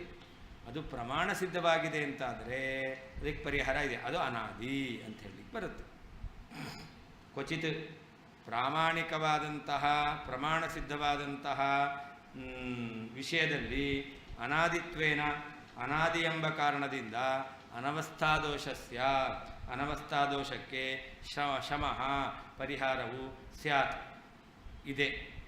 ಅನ್ಯೋನ್ಯಾಶ್ರಯ ದೋಷಸ್ತು, ಅನ್ಯೋನ್ಯಾಶ್ರಯ ದೋಷವಾದರೂ ಕ್ಷೋಣ್ಯಾಂ ಭೂಮಿಯಲ್ಲಿ ಶೂನ್ಯ ಪ್ರತಿಕ್ರಿಯ ಪರಿಹಾರರಹಿತವಾಗಿರ್ತಕ್ಕಂಥದ್ದು. ಯಾಕೆ? ಯದಂಕುರಾತ್, ಯಾವ ಮೊಳಕೆಯಿಂದ ಯದ್ಬೀಜಂ, ಯಾವ ಬೀಜವು ಉಂಟುತ್ತದೋ ತದ್ಬೀಜಾತ್, ಅದೇ ಬೀಜದಿಂದ ತದಂಕುರ, ಆ ಮೊಳಕೆಯು ಕಿಂ ಹುಟ್ಟಾಗುತ್ತೇನು. ಇಲ್ಲಿ ನೋಡಿ, ಯಾವ ಅಜ್ಞಾನದಿಂದ ಅವಿದ್ಯೆಯಿಂದ ಜೀವ ಹುಟ್ಟಬೇಕೋ ಅದೇ ಅವಿದ್ಯೆ ಜೀವನಲ್ಲಿರಬೇಕು. ಅಲ್ಲಿ ಹಾಗಲ್ಲ. ಒಂದು ಬೀಜದಿಂದ ಇನ್ನೊಂದು ಅಂಕುರ, ಇನ್ನೊಂದು ಅಂಕುರದಿಂದ ಮತ್ತೊಂದು ಬೀಜ, ಮತ್ತೊಂದು ಬೀಜದಿಂದ ಇನ್ನೊಂದು ಅಂಕುರ, ಆ ರೀತಿ ಹೇಳೋದು. ಇಲ್ಲಿ ಹಾಗಲ್ಲ. ಯಾವ ಅವಿದ್ಯೆಯಿಂದ ಜೀವಭಾವ ಬಂದಿದೆಯೋ ಅದೇ ಜೀವನೇ ಅವಿದ್ಯೆಗೆ ಆಶ್ರಯ ಅಂತ ಹೇಳಿದಾಗ ಅದನ್ನು ಹೇಳ್ತಾ ಇದ್ದಾರೆ. ಒಂದೇ ಬೀಜದಿಂದ ಆ ಅಂಕುರ ಹುಡ್ತು, ಆ ಅಂಕುರದಿಂದಲೇ ಅದೇ ಬೀಜ ಹುಡ್ತು. ಯಾವ ಬೀಜದಿಂದ ಯಾವ ಅಂಕುರ ಹುಟ್ಟಿದೆಯೋ ಅದೇ ಅಂಕುರದಿಂದ ಅದೇ ಬೀಜ ಹುಟ್ಟುತ್ತೆ ಅಂತ ಹೇಳಲಿಕ್ಕೆ ಬರುತ್ತಾ? ಅವಾಗ ಅನ್ಯೋನ್ಯಾಶ್ರಯ ಅಂತ ಹೇಳಲೇಬೇಕು. ಹಾಗೆ ಇಲ್ಲೂ ಕೂಡ ಜೀವ ಅಜ್ಞಾನ ಕಲ್ಪಿತ, ಅಜ್ಞಾನ ಜೀವನಲ್ಲಿದೆ, ಅದೇ ಅಜ್ಞಾನ ಕಲ್ಪಿತನ, ಜೀವನಲ್ಲಿರುವ ಅಜ್ಞಾನದಿಂದಲೇ ಜೀವ ಕಲ್ಪಿತ. ಅಂದರೆ ಆ ಅಂಕುರದಿಂದ ಹುಟ್ಟಿರ್ತಕ್ಕಂಥ ಬೀಜವೇ ಆ ಅಂಕುರಕ್ಕೆ ಕಾರಣ ಅಂತ ಹೇಳಿದಂತೆ ಆಯಿತು. ಅದನ್ನು ಒಪ್ಪಲಿಕ್ಕೆ ಬರೋದೇ ಇಲ್ಲ. ಕ್ವಚಿತ್ ಪ್ರಾಮಾಣಿಕವಾಗಿರ್ತಕ್ಕಂತಹ ವಸ್ತುವಿನ ವಿಷಯದಲ್ಲಿ ಅನಾದಿತ್ವೇನ, ಅನಾದಿ ಎಂಬುವಂತಹ ಕಾರಣದಿಂದ ಅನವಸ್ಥಾದೋಷಸ್ಯ, ಅನವಸ್ಥಾದೋಷಕ್ಕೆ ಶಮಃ ಪರಿಹಾರವು ಸ್ಯಾತ್ ಇದೆ. ಅನ್ಯೋನ್ಯಾಶ್ರಯ ದೋಷಸ್ತು, ಅನ್ಯೋನ್ಯಾಶ್ರಯ ಎಂಬತಕ್ಕಂಥ ದೋಷವಾದರೂ ಕ್ಷೋಣ್ಯ ಭೂಮಿಯಲ್ಲಿ ಶೂನ್ಯ ಪ್ರತಿಕ್ರಿಯ ಪರಿಹಾರ ಮಾಡಲಿಕ್ಕೆ ಆಗದೇ ಇರತಕ್ಕಂಥದ್ದು. ಯಾಕೆ? ಯದಂಕುರ, ಯಾವ ಮೊಳಕೆಯಿಂದ ಯದ್ಬೀಜಂ, ಯಾವ ಬೀಜ ಉತ್ಪತ್ತಿಯಾಗಿದೆಯೋ ತದ್ಬೀಜ, ಆ ಬೀಜದಿಂದಲೇ ತದಂಕುರ, ಅದೇ ಮೊಳಕೆಯು ನ ಇಲ್ಲವೇ ನ ಕಿಂ ಇಲ್ಲ, ಏನು ಮೊಳಕೆಯು ಕಿಂ ಉಂಟಾಗುತ್ತೇನೋ ನ ಇಲ್ಲವೇ ಇಲ್ಲ. ಅನವಸ್ಥಾತಃ ಹಿ ಅಪಿ ಅನ್ಯೋನ್ಯಾಶ್ರಯ ಪ್ರಬಲದೋಷ ಇತ್ಯಾಹ. ಅನವಸ್ಥಾಕ್ಕಿಂತಲೂ ಅನ್ಯೋನ್ಯಾಶ್ರಯ ಎಂಬತಕ್ಕಂಥದ್ದು ದೊಡ್ಡ ದೋಷ ಅಂತ ಹೇಳ್ತಾ ಇದ್ದಾರೆ. ಕ್ವಚಿತ್ ಅಂದರೆ ಪ್ರಾಮಾಣಿಕತ್ವೇ ಸತಿ ಇತ್ಯರ್ಥ. ಕ್ವಚಿತ್ ಅಂತಂದರೆ ಯಾವುದು ಪ್ರಾಮಾಣಿಕವಾಗಿದೆಯೋ ಅಲ್ಲಿ ಅನವಸ್ಥಾದೋಷ ಇಲ್ಲ, ಅನಾದಿಯಾದ್ರಿಂದಾಗಿ ಅಂತ ಹೇಳಲಿಕ್ಕೆ ಬರುತ್ತೆ. ಶಮಃ ಅಂತಿದೆ, ಪರಿಹಾರ ಅಂತ ಅರ್ಥ. ಅದಕ್ಕೆ ಅನವಸ್ಥಾದೋಷವನ್ನು ಪರಿಹಾರ ಮಾಡಲಿಕ್ಕೆ ಬರುತ್ತೆ. ಅನಾದಿ ಅಂತಲೇ ಹೌದು. ಅದೇ ಬೀಜಕ್ಕೆ ಅದೇ ಅಂಕುರ ಕಾರಣ ಆಗಿದ್ದರೆ ಅನ್ಯೋನ್ಯಾಶ್ರಯ ಬರ್ತಿತ್ತು. ಇನ್ನೊಂದು ಅಂಕುರ ಕಾರಣ, ಆ ಅಂಕುರಕ್ಕೆ ಇನ್ನೊಂದು ಬೀಜ, ಆ ಬೀಜಕ್ಕೆ ಇನ್ನೊಂದು ಅಂತ. ಅದಾದಿ. ಇಲ್ಲಿ ಹಾಗಲ್ಲ. ಆ ಅಜ್ಞಾನದಿಂದಲೇ ಜೀವ, ಆ ಜೀವನಲ್ಲೇ ಅಜ್ಞಾನ. ಅಂತ ಇಲ್ಲ.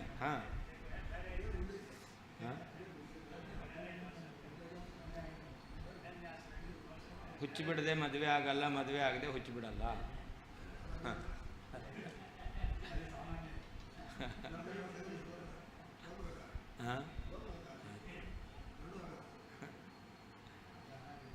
ಬೀಜಾಂಕುರಾನವಸ್ಥಾಯಾಃ ಪ್ರಾಮಾಣಿಕತ್ವೇನ ಸರ್ವೈಃ ಅದೋಷತ್ವ ಅಂಗೀಕಾರಾತ್.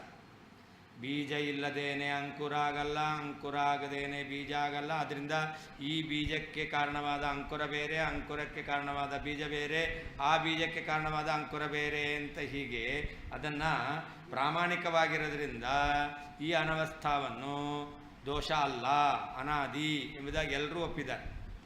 ಇದನ್ನು ಸರ್ವೈಹಿ ಅಪಿ ಅಂಗೀಕಾರ, ಅದೋಷತ್ವೇನ ಅಂಗೀಕಾರ, ಇದು ದೋಷ ಅಲ್ಲ ಅಂತ ಒಪ್ಪಿದ್ದಾರೆ.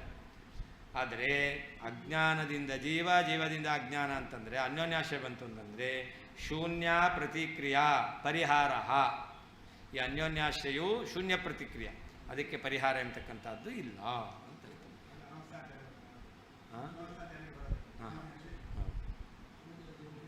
ಅನ್ಯೋನ್ಯಾಶ್ರಯ ಬೇರೆ. ಇಲ್ಲಿಗ ಅನ್ಯೋನ್ಯಾಶ್ರಯ ಹೇಳಿರೋದು ಈ ಜೀವನಿಗೆ ಅಜ್ಞಾನ ಇದೆ ಕಾರಣ ಆಗಿದೆಯಲ್ಲ, ಜೀವನಿಗೆ ಕಾರಣವಾದ ಅಜ್ಞಾನ, ಆ ಅಜ್ಞಾನ ಜೀವಾಶ್ರಿತ ಅಲ್ಲ ಅಂತ ಹೇಳ್ಬೇಕು ನೀವು. ಅದು ಒಪ್ಪಲ್ಲ ಅವು. ಅವಾಗ ಅನ್ಯೋನ್ಯಾಶ್ರಯ ಇಲ್ಲ ಅಂತ ಹೇಳಬೇಕು. ಈ ಅಜ್ಞಾನದಿಂದ ಜೀವ ಆಯಿತಾ, ಈ ಜೀವನು ಅಜ್ಞಾನಾಶ್ರಯ, ಈ ಅಜ್ಞಾನಾಶ್ರಯ ಅಲ್ಲ ಇನ್ನೊಂದು ಅಂತ ಹೇಳಬೇಕು. ಅವಾಗ ಅನವಸ್ಥಾ ದೋಷ ಬರುತ್ತೆ. ಅದು ಅನವಸ್ಥಾ ದೋಷ ಬರುತ್ತೆ. ಅದಕ್ಕೆ ಹೇಳ್ತಾ ಇರೋದು. ಅದರಿಂದ ಅನ್ಯೋನ್ಯಾಶ್ರಯನೇ ಅಂತ ಹೇಳ್ತಾರೆ. ತದೇವ ದರ್ಶಯತಿ ಯದಂಕುರಾದಿತಿ ಯಸ್ಮಾದ್ ಅಂಕುರಾತ್ ಯತ್ ಬೀಜಂ ಕಲಮಾದಿ ಬೀಜಂ ತದ್ಬೀಜಾತ್ ತದಂಕುರ ಜನ್ಯ ತದ್ಬೀಜಾತ್ ಸಹ ಸಚಾಸೌ ಅಂಕುರಶ್ಚ ತದಂಕುರಃ ಭವತಿ ಕಿಂ ನ ಇತ್ಯರ್ಥಃ. ಯಾವ ಅಂಕುರದಿಂದ ಯಾವ ಬೀಜ, ಅದು ಕಲಮಾದಿ ಬೀಜ ಎಂಬತಕ್ಕಂಥದ್ದು. ತದ್ಬೀಜ, ಅದೇ ಬೀಜದಿಂದ ತದಂಕುರ ಜನ್ಯ ತದ್ಬೀಜ, ಆ ಅಂಕುರದಿಂದಲೇ ಹುಟ್ಟಿರ್ತಕ್ಕಂಥ ಬೀಜದಿಂದ ತದಂಕುರ ಸಚಾಸೋ ಅಂಕುರ, ಅದೇ ಅಂಕುರ ಎಂಬತಕ್ಕಂಥದ್ದು ಇಲ್ಲವೇ ಇಲ್ಲ. ಭವತಿ ಕಿಂ, ಆಗುತ್ತೇನು, ಇಲ್ಲವೇ ಇಲ್ಲ. ಅತಃ ಅಪರಿಹಾರ್ಯ ಅನ್ಯೋನ್ಯಾಶ್ರಯ ಇತಿ ಭಾವ. ಆದ್ದರಿಂದ ಜೀವ ಅಜ್ಞಾನಕಲ್ಪಿತ, ಅಜ್ಞಾನಕಲ್ಪಿತನಾದ ಜೀವನಲ್ಲಿ ಅಜ್ಞಾನ ಅಂತ ಹೇಳಿದ್ರೆ ಅನ್ಯೋನ್ಯಾಶ್ರಯ ಅಪರಿಹಾರ್ಯ ಬಂದೇ ಬರುತ್ತೆ. ತಸ್ಮಾದವಿದ್ಯಾ ಪ್ರತ್ಯಕ್ಷಂ ಮನ್ಯೇ ಪಾಂಡಿತ್ಯ ಶೂನ್ಯತೆ ಪೂರ್ವೋತ್ತರ ಪ್ರಮೇಯಸ್ಯ ಅವಿದ್ಯಾಯ ಏವ ಸಾಧಕಂ. ಪಾಂಡಿತ್ಯ ಶೂನ್ಯ ಅಂತ ಸಂಬೋಧನೆ ಮಾಡಿ ಹೇಳ್ತಾ ಇದ್ದಾರೆ. ಇಲ್ಲಿ ವಿವೇಕ ಜ್ಞಾನ ಇಲ್ಲದೇ ಇರತಕ್ಕಂಥವನೇ ಅಂಥೇಳಿ ಅಹಮಜ್ಞ ಅಂತ ಈ ರೀತಿಯಾದ ಪ್ರತ್ಯಕ್ಷ ಇದೆ. ಅಹಮಜ್ಞ ಎಂಬತಕ್ಕಂತಹ ಈ ಅಜ್ಞಾನ ಪ್ರತ್ಯಕ್ಷ ಇದೆಯಲ್ಲ, ಇದು ಏನು, ಪೂರ್ವೋತ್ತರ ಪ್ರಮೇಯಸ್ಯ ಅವಿದ್ಯಾಯ ಏವ ಸಾಧಕಂ. ಇದು ನಿನಗೆ ಹಿಂದು ಮುಂದಿನ ಜ್ಞಾನ ಇಲ್ಲ ಅಂತ ನಿನಗೆ ತಿಳ್ಕೊಡುತ್ತೆ. ಅಹಮಜ್ಞ ಎಂಬತಕ್ಕಂತಹ ಪ್ರತೀತಿ ಇದೆಯಲ್ಲ, ಬರ್ತಾ ಇದೆ ತಾನೆ, ಅದಕ್ಕೆ ಈ ಅಹಮಜ್ಞ ಅಂತ ಪ್ರತೀತಿ ಬರ್ತಾ ಇದೆ. ಇದೇನು ತಿಳಿಸ್ಕೊಡುತ್ತೆ ನಿನಗೆ? ಅಜ್ಞಾನದ ಸಂಬಂಧಪಟ್ಟಂತಹ, ಅಜ್ಞಾನಕ್ಕೆ ಸಂಬಂಧಪಟ್ಟಂತಹ ಹಿಂದು ಮುಂದಿನ ವಿಷಯ ನಿಮಗೆ ಗೊತ್ತಿಲ್ಲ ಅಂತ ಹೇಳ್ತಾ ಇದ್ದು. ಅಹಮಜ್ಞಾನದು ವಾಸ್ತವಿಕವಾಗಿ ಏನು ಹೇಳಿದ್ದು? ನನ್ನಲ್ಲಿ ಅಜ್ಞಾನ ಇದೆ. ಅಹಮಜ್ಞ ಎಂಬತಕ್ಕಂಥ ಪ್ರತೀತಿ ಇಟ್ಕೊಂಡ್ರೆ ಅದಕ್ಕೆ ಪಾಂಡಿತ್ಯ ಶೂನ್ಯ ಅಂತ ಹೇಳೋದು. ನಿನಗೆ ಜ್ಞಾನ ಇಲ್ಲ, ನೀನು ಪಂಡಿತನಲ್ಲ ಅಂತ ಹೇಳಿದ್ದು. ಅಂದರೆ ಪಂಡಿತನಲ್ಲ, ಆದ್ದರಿಂದ ಏನಾಯಿತು ಅಂತಂದರೆ ಅಹಮಜ್ಞ ಎಂಬತಕ್ಕಂತಹ ಪ್ರತೀತಿ ಹೇಗೆ ಕೂಡುತ್ತೆ ಎಂಬತಕ್ಕಂತಹ ಪೂರ್ವೋತ್ತರ ಜ್ಞಾನ ನಿನಗಿಲ್ಲ.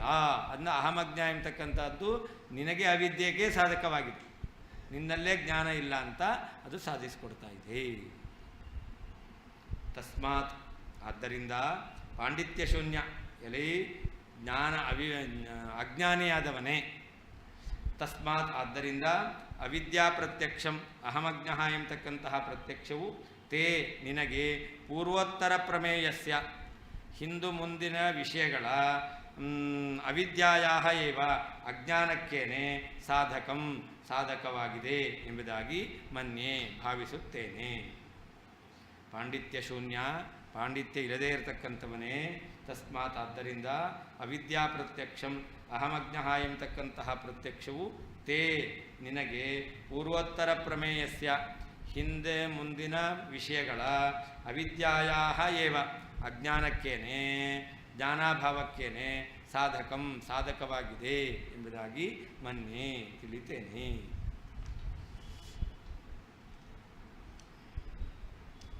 ಅಜ್ಞಾನ ಪ್ರತ್ಯಕ್ಷ ದೂಷಣಂ ಉಪಸಂಹರತಿ. ಅಹಮಜ್ಞ ಎಂಬತಕ್ಕಂತಹ ಈ ಪ್ರತ್ಯಕ್ಷದಿಂದ ಅಜ್ಞಾನವು ಸಿದ್ಧವಾಗುತ್ತೆ, ಪ್ರತ್ಯಕ್ಷ ಸಿದ್ಧವಾಗಿದೆ ಎಂಬತಕ್ಕಂಥದ್ದನ್ನು ಉಪಸಂಹಾರ ಮಾಡ್ತಾ ಇದ್ದಾರೆ. ಪಾಂಡಿತ್ಯ ಶೂನ್ಯ ಇತಿ ಪರಂ ಪ್ರತಿ ಸಂಬುದ್ಧಿ.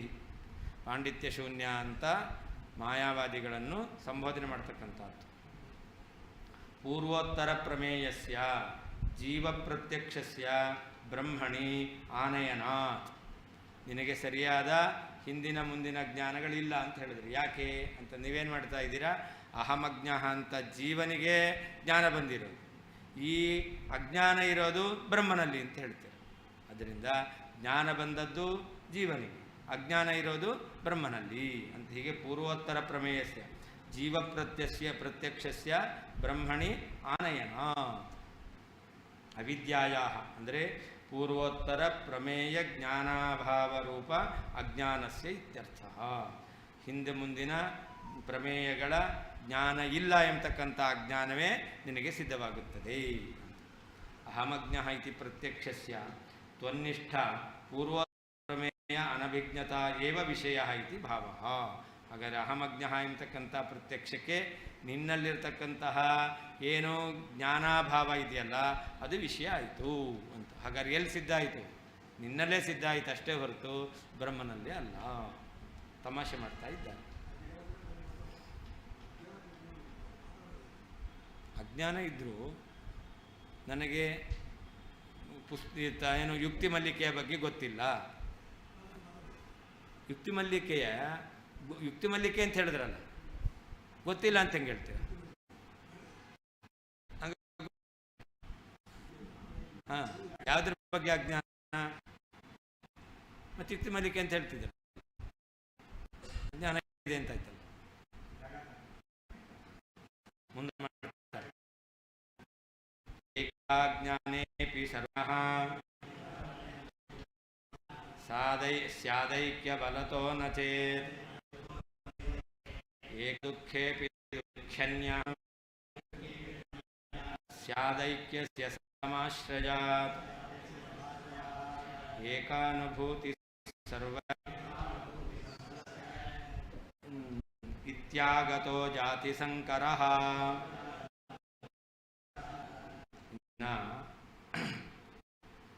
ಪ್ರತ್ಯಕ್ಷೆ ಅದು ಅಹಮಜ್ಞ ಎಂಬತಕ್ಕಂತಹ ಪ್ರತ್ಯಕ್ಷವೇ ಬ್ರಹ್ಮನಲ್ಲಿ ಅಜ್ಞಾನವನ್ನು ಸಾಧಿಸಿಕೊಡುತ್ತೆ.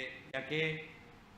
ಬ್ರಹ್ಮರಿಗೆ ಅಭೇದ ಐಕ್ಯ ಇರೋದ್ರಿಂದ ಅಂತ ಅನರ್ಥ ಇದೆ ಅಂತ ಹೇಳ್ತಾ ಇದ್ದಾರೆ.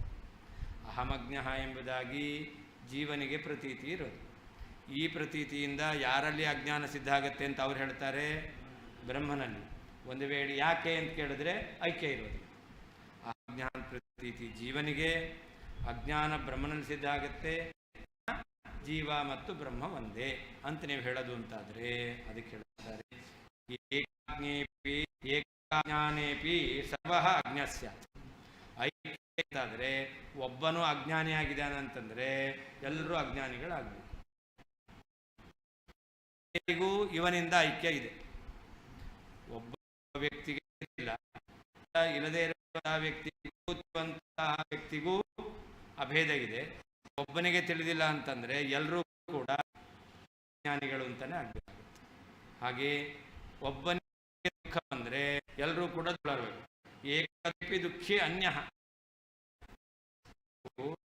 ಭೇದ ಇರೋದ್ರಿಂದ ಒಬ್ಬನಿಗೆ ದುಃಖ ಬಂದರೆ ಇನ್ನೊಬ್ಬನಿಗೂ ಕೂಡ ಬರಬೇಕಾಗುತ್ತೆ.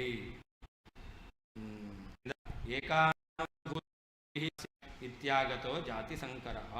ಅದರಿಂದ ಒಬ್ಬನ ಅನುಭವ ಅವನಿಗೆ ಬರಬೇಕಾಯ್ತು. ಒಬ್ಬನಿಗೆ ಅನುಭವ ಇದೆ ಅಂತಾದರೆ ಇನ್ನೊಬ್ಬನಿಗೂ ಕೂಡ ಆ ಅನುಭವ ಬರಬೇಕು. ಒಟ್ಟು ಜಾತಿ ಸಾಂಕರ್ಯ ಎಂಬತಕ್ಕಂಥದ್ದು ಆಗ್ತಾ ಇದೆ. ಒಬ್ಬೊಬ್ಬರಿಗೂ ಪ್ರತ್ಯೇಕವಾಗಿರ್ತಾ ಅನುಭವ ಎಂಬತಕ್ಕಂಥದ್ದು ಇಲ್ಲ. ಲೋಕದಲ್ಲಿ ಸಿದ್ಧವಾಗಿದೆ. ನಂಗೆ ಗೊತ್ತು, ನನಗೆ ದುಃಖ, ಇನ್ನೊಬ್ಬನಿಗೆ ದುಃಖ ಇಲ್ಲ, ನನಗೆ ಅಜ್ಞಾನ, ಅವನಿಗಿಲ್ಲ, ಈ ರೀತಿಯಲ್ಲಿ ಹೇಳ್ತೇವೆ. ಅದಿಲ್ಲವೇ ಇಲ್ಲ. ಈ ವೈಲಕ್ಷಣ್ಯ ಎಂಬತಕ್ಕಂಥದ್ದು ಇಲ್ಲವೇ ಇಲ್ಲ. ಎಲ್ಲರಿಗೂ ಒಂದೇ ರೀತಿ ಅಂತ ಆಗ್ಬೇಕಾಗುತ್ತೆ.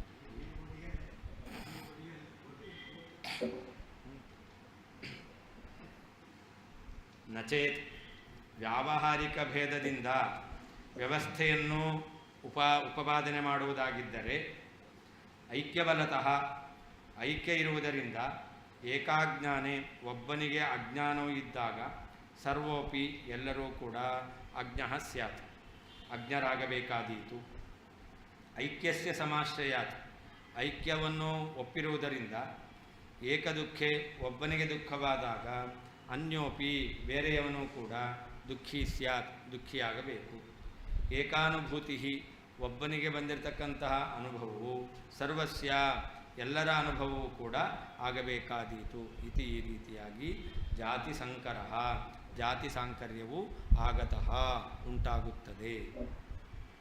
ನಚೇತ್ ವ್ಯಾವಹಾರಿಕ ಭೇದದಿಂದ ವ್ಯವಸ್ಥೆಯನ್ನು ಒಪ್ಪುವುದಾದರೆ ಸ್ವಾಭಾವಿಕ ಭೇದ ಒಪ್ಪಲಿಲ್ಲ ಅಂತಾದರೆ ಐಕ್ಯಬಲತಃ ಐಕ್ಯ ಇರುವುದರಿಂದ ಏಕಾಜ್ಞಾನೇ ಒಬ್ಬನಿಗೆ ಅಜ್ಞಾನವೂ ಇದ್ದಾಗ ಸರ್ವೋಪಿ ಎಲ್ಲರೂ ಕೂಡ ಅಜ್ಞಃ ಸ್ಯಾತ್ ಅಜ್ಞಾನಿಗಳಾಗಬೇಕು. ಐಕ್ಯಸ್ಯ ಸಮಾಶ್ರಯಾತ್ ಆ ಐಕ್ಯವನ್ನು ಒಪ್ಪಿರುವುದರಿಂದ ಏಕದುಃಖೇ ಒಬ್ಬನಿಗೆ ದುಃಖವಾದಾಗ ಅನ್ಯಃ ಬೇರೆಯವನೂ ಕೂಡ ದುಃಖಿ ಸ್ಯಾತ್ ದುಃಖಿಯಾಗಬೇಕಾದೀತು. ಏಕಾನುಭೂತಿ ಒಬ್ಬನ ಅನುಭವವು ಸರ್ವಸ್ಯ ಎಲ್ಲರ ಅನುಭವವು ಎಂಬುದಾಗಿ ಆಗಬೇಕಾದೀತು. ಇತಿ ಈ ರೀತಿಯಾಗಿ ಜಾತಿ ಸಂಕರ ಜಾತಿ ಸಾಂಕರ್ಯವು ಆಗತಃ ಬರುತ್ತದೆ. ಐಕ್ಯಾತ್ ಜೀವಪ್ರತ್ಯಕ್ಷಮೇವ ಬ್ರಹ್ಮಪ್ರತ್ಯಕ್ಷಂ ಇತ್ಯಂಗೀಕಾರೇ ಸರ್ವವ್ಯವಹಾರ ಉಚ್ಛೇದ ಸ್ಯಾದಿತ್ಯಾಹ. ಐಕ್ಯಾತ್ ಜೀವಬ್ರಹ್ಮರಿಗೆ ಅಭೇದ ಇದೆ. ಆದ್ದರಿಂದ ಜೀವನಿಗೆ ಅಹಂ ಅಜ್ಞಃ ಅಂತ ಪ್ರತೀತಿ ಇರೋದರಿಂದ ಬ್ರಹ್ಮನಲ್ಲಿಯೂ ಕೂಡ ಅಜ್ಞಾನ ಬರುತ್ತೆ. ಯಾಕೆ? ಐಕ್ಯ ಇರೋದ್ರಿಂದ. ಐಕ್ಯ ಜೀವ ಪ್ರತ್ಯಕ್ಷಮೇವ ಅಹಂ ಅಜ್ಞ ಎಂಬತಕ್ಕಂಥ ಜೀವನ ಪ್ರತ್ಯಕ್ಷವೇ ಬ್ರಹ್ಮ ಪ್ರತ್ಯಕ್ಷ. ಇದು ಬ್ರಹ್ಮನಿಗೆ ಅಜ್ಞಾನದ ಪ್ರತ್ಯಕ್ಷ ಅಂತ ಒಪ್ಪೋದು ಅಂತಾದರೆ ಸರ್ವ ವ್ಯವಹಾರ ಉಚ್ಛೇದ ಲೋಕದಲ್ಲಿರುವಂಥ ಎಲ್ಲ ವ್ಯವಹಾರವೂ ಕೂಡ ಇಲ್ಲ ಅಂತ ಆಗಬೇಕಾಗಿತ್ತು. ಯಾಕೆ? ಒಬ್ಬ ದುಃಖಿ ಒಬ್ಬ ಸುಖಿ ಅಂತ ಹೇಳ್ತಾನೆ. ಒಬ್ಬನಿಗೆ ಹೊಟ್ಟೆ ನೋವು ಬಂದರೆ ಉಳಿದೆಲ್ಲರಿಗೂ ಹೊಟ್ಟೆ ನೋವು, ಒಬ್ಬನಿಗೆ ಕೊರೋನಾ ಬಂದರೆ ಎಲ್ರಿಗೂ ಕೊರೋನಾ ಅಂತ ಆಗ್ಬಿಡ್ಬೇಕಾಗುತ್ತೆ. ಒಪ್ತಾರೆ ಯಾರಾದರೂ? ಇಲ್ಲ. ನಂಗಿಲ್ಲಪ್ಪ ಅಂತ ಸಂತೋಷವಾಗಿರ್ತಾನೆ. ಇಲ್ಲ, ಅವನಿಗೆ ದುಃಖ ಬಂದಿದೆ ಅಂದರೆ ಇವನಿಗೂ ದುಃಖ ಅಂತ ಆಗಬೇಕಾಗುತ್ತೆ. ನಚೇತ್ ವ್ಯಾವಹಾರಿಕ ಭೇದೇನ ವ್ಯವಸ್ಥಾ ನಚೇತ್. ಅವ್ರೇನು ಹೇಳಬೇಕು? ವ್ಯಾವಹಾರಿಕ ಭೇದ ಇದೆ, ಅದರಿಂದಾಗಿ ನಾವು ಈ ರೀತಿಯಾಗಿರ್ತಕ್ಕಂತಹ ಭೇದವನ್ನು ಹೇಳ್ತೇವೆ ಅಂತಂದರೆ ವ್ಯಾವಹಾರಿಕವಾದ ಭೇದದಿಂದ ಅವರು ವ್ಯಾವಹಾರಿಕವಾದ ಭೇದವನ್ನು ಇಟ್ಕೊಂಡು ಹೇಳ್ತಾರೆ. ಈ ಸಾಂಕರ್ಯ ಇಲ್ಲ. ಯಾಕಿಲ್ಲ? ವ್ಯಾವಹಾರಿಕ ಭೇದ ಇದೆ ಅಂತ. ವ್ಯಾವಹಾರಿಕ ಭೇದವನ್ನು ಒಪ್ಪಲಿಲ್ಲ ಅಂತಾದರೆ ಅವಾಗೇನಾಗುತ್ತೆ? ನಚೇತ್ ವ್ಯಾವಹಾರಿಕ ಭೇದವನ್ನು ನೀವು ಒಪ್ಪಲಿಲ್ಲ ಅಂತಾದರೆ ಏನಾಗುತ್ತೆ? ಏಕಸ್ಯ ಪುರುಷಸ್ಯ ಅಜ್ಞಾನೇ ಒಬ್ಬನಿಗೆ ಅಜ್ಞಾನ ಇದ್ದಾಗ ಐಕ್ಯಬಲತಃ ಸರ್ವೋಪಿ ಅಜ್ಞಃ ಸ್ಯಾತ್ ಎಲ್ಲರೂ ಕೂಡ ಅಜ್ಞಾನಿಗಳೇ ಆಗಬೇಕು. ಏಕದುಃಖೆ ಅದಕ್ಕೆ ಏಕಸ್ಯ ದುಃಖೆ ಅಂತ ಅರ್ಥ. ಒಬ್ಬನಿಗೆ ದುಃಖ ಇದ್ದಾಗ ಐಕ್ಯಬಲಾದ ಅನ್ಯೋಪಿ ದುಃಖಿ ಸ್ಯಾತ್ ಇನ್ನೊಬ್ಬನು ಕೂಡ ದುಃಖವುಳ್ಳವನಾಗಬೇಕು. ಏಕಾನುಭೂತಿ ಏಕಸ್ಯ ಚಾಂಡಾಲಾದೇಹೇ ಅನುಭೂತಿ ಒಬ್ಬ ಚಂಡಾಲ ಅಂತ ಅವನು ತಿಳ್ಕೊಂಡಿದ್ದಾನೆ ಅಂತಂದರೆ ಅವಾಗ ಸ್ವಸ್ರಾದ್ಯನುಭವ ಸರ್ವಸ್ಯ ಚಂಡಾಲಾದೇಹ ಅನುಭೂತಿ ಸ್ವಸ್ರಾದ್ಯನುಭವ ಸರ್ವಸ್ಯ.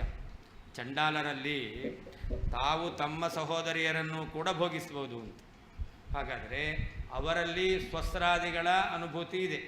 ಹಾಗಾದರೆ ಎಲ್ಲರಿಗೂ ಕೂಡ ತಮ್ಮ ಸಹೋದರಿಯರ ಜೊತೆಯಲ್ಲಿ ಸುಖ ಅನುಭವಿಸ್ತಕ್ಕಂಥದ್ದು ಆಗಬೇಕಾಗುತ್ತೆ.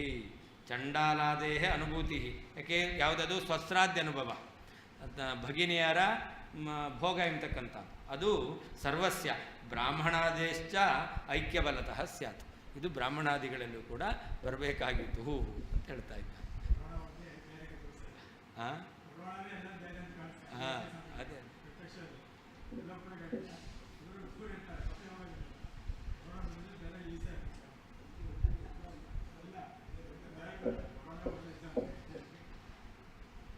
ಅದಕ್ಕೆ ಅವ್ರೇನು ಹೇಳಬೇಕು ಅಂತ ಮುಂದೆ ಹೇಳ್ತಾರೆ. ವ್ಯಾವಹಾರಿಕ ಭೇದೇನ ಸಮಾಧಾನೆ ತ್ವಿದಂಗತಂ ಏಕಂ ಸಂಧಿತ್ಸತಃ ಪುಚ್ಚಂ ಅಪರಂ ಚವತೆ ತವ. ಹೀಗೆ ಒಬ್ಬನಿಗೆ ಅಜ್ಞಾನ ಇದ್ದರೆ ಐಕ್ಯ ಇದೆ ಅಂತಾದರೆ ಎಲ್ಲರಿಗೂ ಅಜ್ಞಾನ ಬರಬೇಕಾದೀತು. ಒಬ್ಬನಿಗೆ ದುಃಖ ಇದ್ದರೆ ಎಲ್ಲರಿಗೂ ದುಃಖ ಬರಬೇಕಾಗಿತ್ತು ಐಕ್ಯ ಇರೋದರಿಂದ. ಹಾಗೆ ಚಾಂಡಾಲಾದಿಗಳು ಸ್ವಸ್ರಾದಿಗಳ ಭೋಗವನ್ನು ಮಾಡ್ತಾರೆ ಅಂದರೆ ಬ್ರಾಹ್ಮಣಾದಿಗಳಿಗೂ ಕೂಡ ಅವರಿಂದ ಐಕ್ಯ ಇರೋದರಿಂದ ಅವರು ಮಾಡಿದ್ದಾರೆ ಅಂತ ಪಾಪಿಗಳಾಗಬೇಕಾಗುತ್ತೆ ಅಂತ ಇಷ್ಟು ಹೇಳಿದ್ರು. ಅದಕ್ಕೇನು ಮಾಡ್ತೇವೆ? ವ್ಯಾವಹಾರಿಕ ಭೇದೇನ. ಅದಕ್ಕೆ ವ್ಯಾವಹಾರಿಕ ಭೇದವನ್ನು ಒಪ್ತೇವೆ. ಅದರಿಂದಾಗಿ ಒಬ್ಬನಿಗೆ ಬಂದ ದುಃಖ ಐಕ್ಯ ಇದ್ದರೂ ಕೂಡ ಇನ್ನೊಬ್ಬನಿಗೆ ಬರಲ್ಲ. ಯಾಕೆ? ವ್ಯಾವಹಾರಿಕ ಭೇದ ಇದೆ. ಒಬ್ಬನಲ್ಲಿ ಅಜ್ಞಾನ ಇದ್ದರೂ ಕೂಡ ಇನ್ನೊಬ್ಬನಲ್ಲಿ ಅಜ್ಞಾನ ಇಲ್ಲ, ವ್ಯಾವಹಾರಿಕ ಭೇದ ಇದೆ ಅಂತ ಹೇಳ್ತೇವೆ. ಅಂತಂದರೆ ಅದಕ್ಕೆ ಹೇಳ್ತಾರೆ ವ್ಯಾವಹಾರಿಕ ಭೇದೇನ ಸಮಾಧಾನೇತು ಅಂತ. ಜೀವಬ್ರಹ್ಮರಲ್ಲಿ ವ್ಯಾವಹಾರಿಕವಾಗಿರ್ತಕ್ಕಂತಹ ಭೇದ ಎಂಬತಕ್ಕಂಥದ್ದಿದೆ, ಪಾರಮಾರ್ಥಿಕವಾಗಿ ಅಭೇದ ಇದೆ. ಲೋಕದಲ್ಲಿ ನಿರ್ವಹಣೆ ಮಾಡಲಿಕ್ಕೋಸ್ಕರ ವ್ಯಾವಹಾರಿಕವಾಗಿರ್ತಕ್ಕಂಥ ಭೇದವನ್ನು ಒಪ್ತೇವೆ ಅಂತಂದರೆ, ಹಾಗಾದರೆ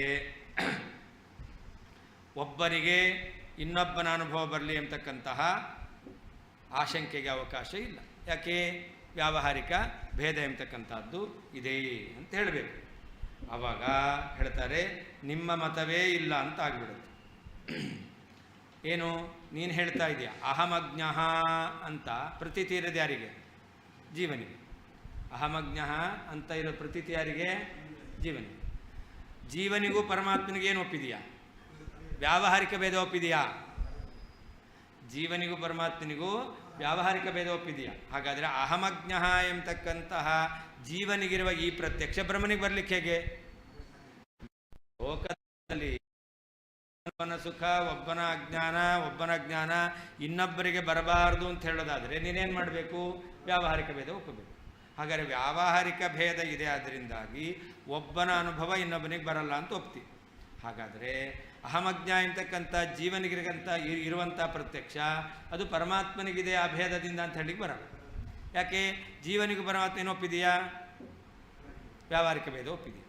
ಹಾಗಾದರೆ ಅದನ್ನು ಹೇಳ್ತಾರೆ ಏಕಂ ಸಂಧಿತ್ಸತಃ ಪುಚ್ಚಂ ಅಪರಂ ಚ್ಯವತೆ ತವ. ಏಕಂ ಸಂಧಿತ್ಸತಃ ಅಪರಂ ಚ್ಯವತೆ ಅಂತೂ ಒಂದು ನ್ಯಾಯ. ಅದರಂತೆ ನಿನ್ನ ಅವಸ್ಥೆ ಆಯಿತು ಅಂತ. ಅಂದರೆ ಒಂದು ಸಣ್ಣದಾಗಿರ್ತಕ್ಕಂಥ ಬಟ್ಟೆ, ಅದನ್ನು ಕೋಪಿನ ಹಾಕ್ಕೊಳ್ಬೇಕು ಅಂತ. ಮುಂದೆ ಸಿಗಿಸ್ಕೊಂಡ್ರೆ ಹಿಂದೆ ಬಿದ್ದೋಗುತ್ತೆ, ಹಿಂದೆ ಸಿಗಿಸ್ಕೊಂಡ್ರೆ ಮುಂದೆ ಬಿದ್ದೋಗ್ತಾರೆ. ಹಾಗೆ ಇಲ್ಲೂ ಕೂಡ ಏಕಂ ಸಂಧಿತ್ಸತಃ ಬ್ರಹ್ಮನಿಗೆ ಅಜ್ಞಾನ ಹೇಳಬೇಕು. ಬ್ರಹ್ಮನಿಗೆ ಅಜ್ಞಾನ ಹೇಗೆ ಹೇಳ್ತೀರಾ? ಅಹಮಜ್ಞ ಅಂತ. ಅಹಮಜ್ಞ ಎಂಬತಕ್ಕಂಥ ಪ್ರತೀತಿಯನ್ನು ಇಟ್ಕೊಂಡು ನೀನು ಬ್ರಹ್ಮನಿಗೆ ಜೀವನಿಗೆ ಅಭೇದ ಇರೋದರಿಂದ ಬ್ರಹ್ಮನಲ್ಲಿ ಅಜ್ಞಾನ ಬಂತು ಅಂತಂದರೆ, ಲೋಕದಲ್ಲಿ ಒಬ್ಬನಿಗೆ ಅಜ್ಞಾನ ಇದೆ ಅಂತಂದರೆ ಎಲ್ರಿಗೂ ಅಜ್ಞಾನ ಬರಬೇಕಾಗುತ್ತೆ. ಇಲ್ಲ, ಲೋಕದಲ್ಲಿ ಒಬ್ಬನಿಗೆ ಅಜ್ಞಾನ ಬಂದರೆ ಎಲ್ರಿಗೂ ಅಜ್ಞಾನ ಬರಲ್ಲ. ವ್ಯಾವಹಾರಿಕ ಭೇದ ಇರೋದರಿಂದಾಗಿ ನಾವು ಬೇರೆ ಬೇರೆಯಾದಂಥದ್ದು ಭೇದ ಒಪ್ಪಿಬಿಟ್ಟು ಒಬ್ಬನ ಅನುಭವ ಇನ್ನೊಬ್ಬನಿಗಿಲ್ಲ ಅಂತ ಹೇಳ್ತೇವೆ ಅಂತಂದರೆ, ಹಾಗಾದರೆ ಪರಮಾತ್ಮನಲ್ಲಿ ಅಜ್ಞಾನ ಹೇಳಲಿಕ್ಕೆ ಬರಲ್ಲ. ಯಾಕೆ? ಪರಮಾತ್ಮ ಜೀವ ವ್ಯಾವಹಾರಿಕ ಭೇದ ಒಪ್ಪಿದೆಯಾ? ಆದ್ದರಿಂದ ಜೀವನಿಗೆ ಅಹಮಜ್ಞ ಅಂತ ಪ್ರತ್ಯಕ್ಷ ಇದ್ದರೆ ಪರಮಾತ್ಮನಿಗೆ ಅಜ್ಞಾನ ಪ್ರತ್ಯಕ್ಷ ಬರಲಿಕ್ಕೆ ಹೇಗೆ ಸಾಧ್ಯ? ಪರಮಾತ್ಮನಿಗೆ ಅಜ್ಞಾನ ಪ್ರತ್ಯಕ್ಷ ಬರಬೇಕು ಅಂತ ಹೇಳಿದ್ರೆ ಲೋಕದಲ್ಲಿ ಎಲ್ಲರೂ ಕೂಡ ಅಜ್ಞಾನಿಗಳು ಅಂತ ಆಗಬೇಕಾಗುತ್ತೆ. ಒಬ್ಬನಿಗೆ ಅಹಮಜ್ಞಾನ ಪ್ರತೀತಿ ಇರೋದು ಇಲ್ಲ. ಲೋಕದಲ್ಲಿ ಎಲ್ಲರಿಗೂ ಅಹಮಜ್ಞಾನ ಪ್ರತೀತಿ ಇಲ್ಲ ಅಂತ ಕೂಡಿಸ್ತೀಯ, ವ್ಯಾವಹಾರಿಕ ಭೇದ ಇದೆ ಅಂತಾದರೆ ಅಹಮಜ್ಞಾನ ಪ್ರತೀತಿಯನ್ನು ಇಟ್ಕೊಂಡು ಬ್ರಹ್ಮನಿಗೆ ಅಜ್ಞಾನ ಹೇಳಲಿಕ್ಕೆ ಬರಲ್ಲ. ಈಗ ಏಕಂ ಸಂಧಿತ್ಸತಃ ಜೀವರಿಗೆ ಒಬ್ಬ ಅಜ್ಞಾನ ಆದರೆ ಅಜ್ಞಾನಿ ಆದರೆ ಇನ್ನೊಬ್ಬನಿಗೆ ಅಜ್ಞಾನ ಬರಬೇಕಾಗಿಲ್ಲ ಅಂತ ಕೂಡಿಸ್ತೀಯ ಅಂತಾದರೆ ಅಪರಂ ಚ್ಯವತೆ. ಪರಮಾತ್ಮನಿಗೆ ಅಜ್ಞಾನ ಅಂತ ಕೂಡಿಸ್ಲಿಕ್ಕೆ ಬರಲ್ಲ. ಪರಮಾತ್ಮನಿಗೆ ಅಹಮಜ್ಞಾನ ಪ್ರತೀತಿಯಿಂದ ಅಜ್ಞಾನವನ್ನು ಕೂಡಿಸ್ತೀಯ ಅಂತಾದರೆ ಇಲ್ಲಿ ಜೀವನಿಗೆ ಅಜ್ಞಾನ ಇದೆ ಅಂತ ಒಪ್ಪಬೇಕಾಗುತ್ತೆ. ಈ ರೀತಿಯಲ್ಲಿ ದೋಷ ಬರುತ್ತೆ.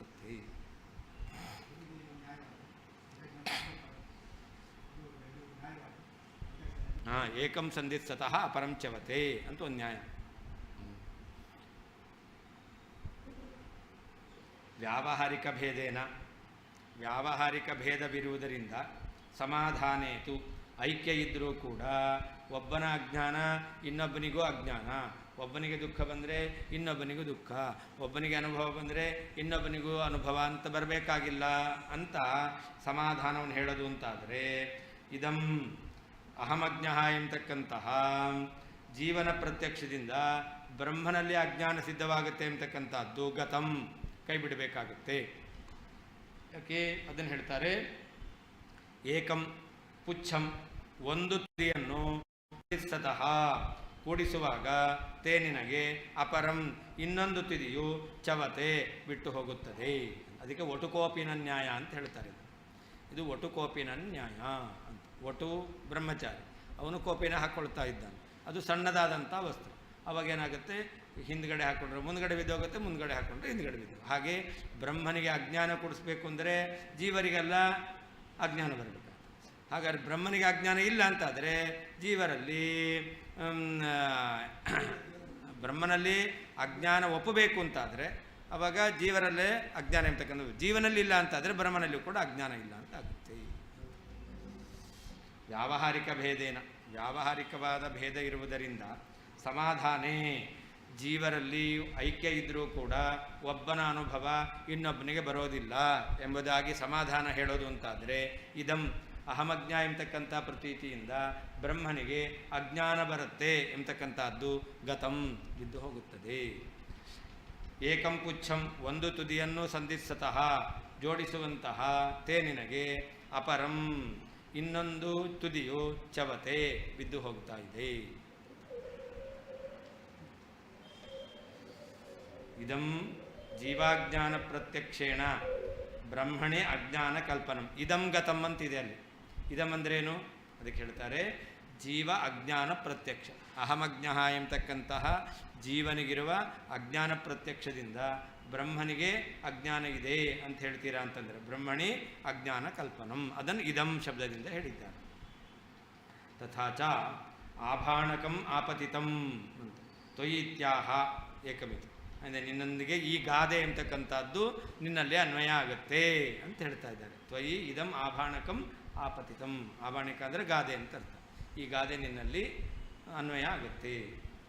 ತವ ದೀರ್ಘಕೌಪೀನ ರಹಿತಸ್ಯ, ಉದ್ದವಾದ ಕೋಪಿನ ಇಲ್ಲ ಅಂದರೆ ತುಂಡಾಗಿರ್ತಕ್ಕಂತಹ ಕೋಪಿನ. ಏಕಂ ಪುಚ್ಛಂ ಕೌಪೀನ ಪುಚ್ಛಂ ಅಪರಂ ಪುಚ್ಛಾಂತರ, ಒಂದು ಕಡೆ ನೀನು ಸೇರಿಸ್ಕೊಳ್ತಾ ಇದ್ದೀಯ ಅಂದರೆ ಇನ್ನೊಂದು ಕಡೆ ಬಿದ್ದು ಹೋಗುತ್ತೆ ಅಂತ. ಅತೋನುಭವಮಾಶ್ರಿತ್ಯ ಜೀವಾಜ್ಞಾನೇ ಮತಂ ಗತಂ ಐಕ್ಯೇನ ತಮತಿಕ್ರಮ್ಯ ಬ್ರಹ್ಮಾಜ್ಞಾನೇ ಮತಂ ಗತಂ. ಹಿಂದೆ ಹೇಳಿದ್ರು ಏಕಂ ಸಂಧಿಸತಃ ಪುಚ್ಛಂ ಅಪರಂ ಚವತೆ ತವ ಅಂತ.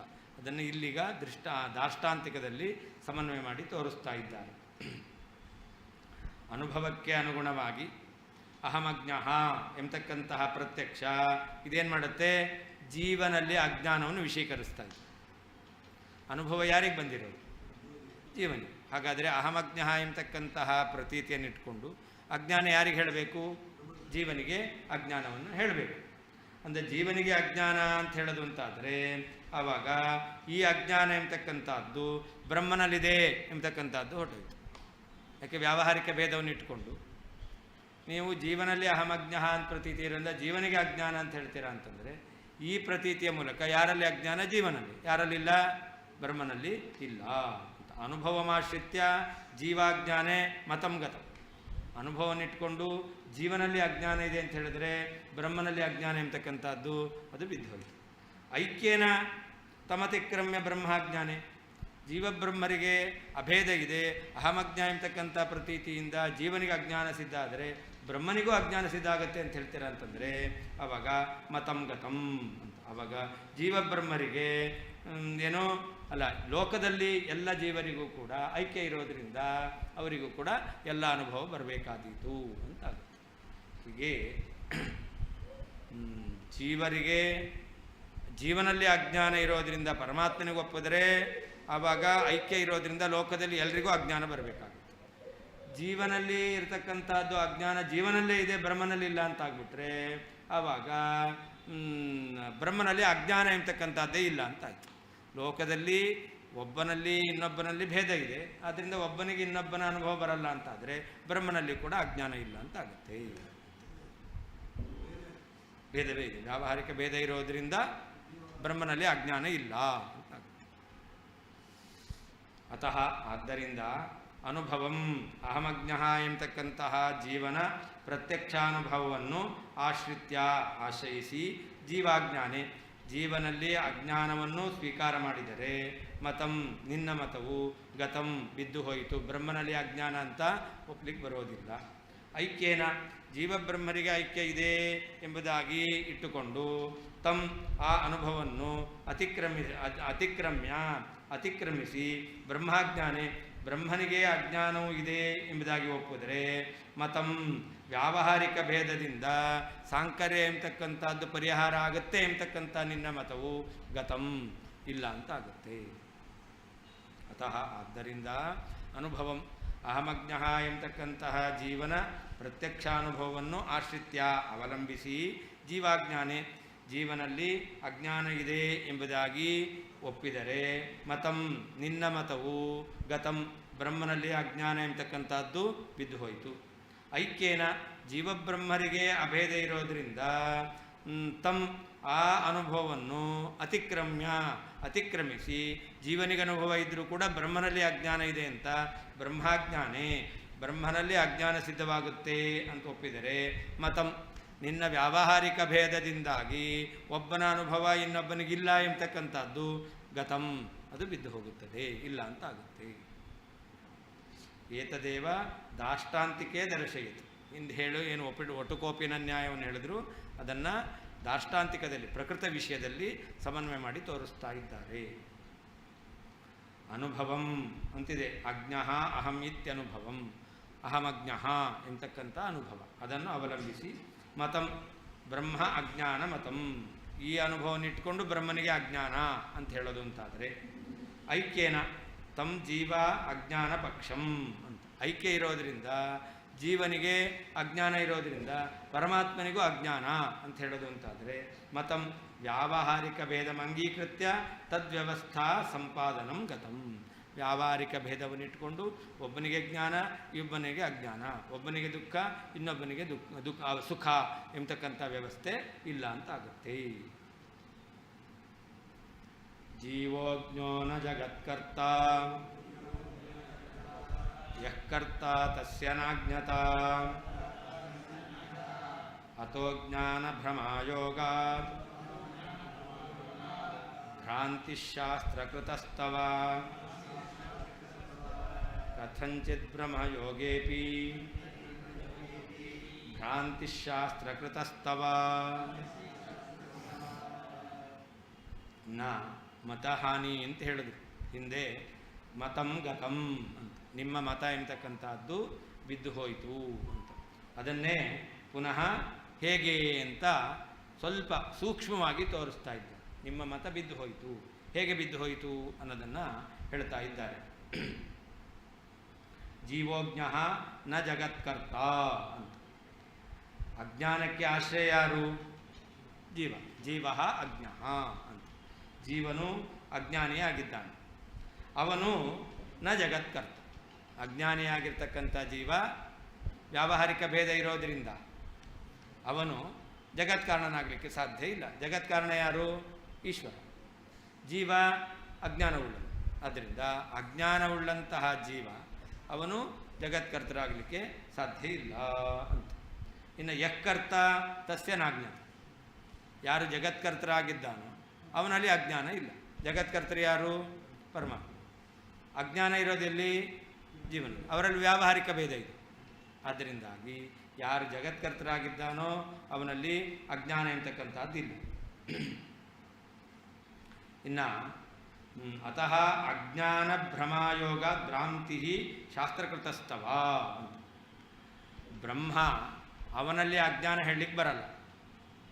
ಬ್ರಹ್ಮನಲ್ಲಿ ಅಹಮಜ್ಞ ಎಂತಕ್ಕಂಥ ಪ್ರತೀತಿಯನ್ನು ಇಟ್ಕೊಂಡು ಬ್ರಹ್ಮನಲ್ಲಿ ಅಜ್ಞಾನ ಕೂಡಿಸ್ಲಿಕ್ಕೆ ಬರುತ್ತಾ?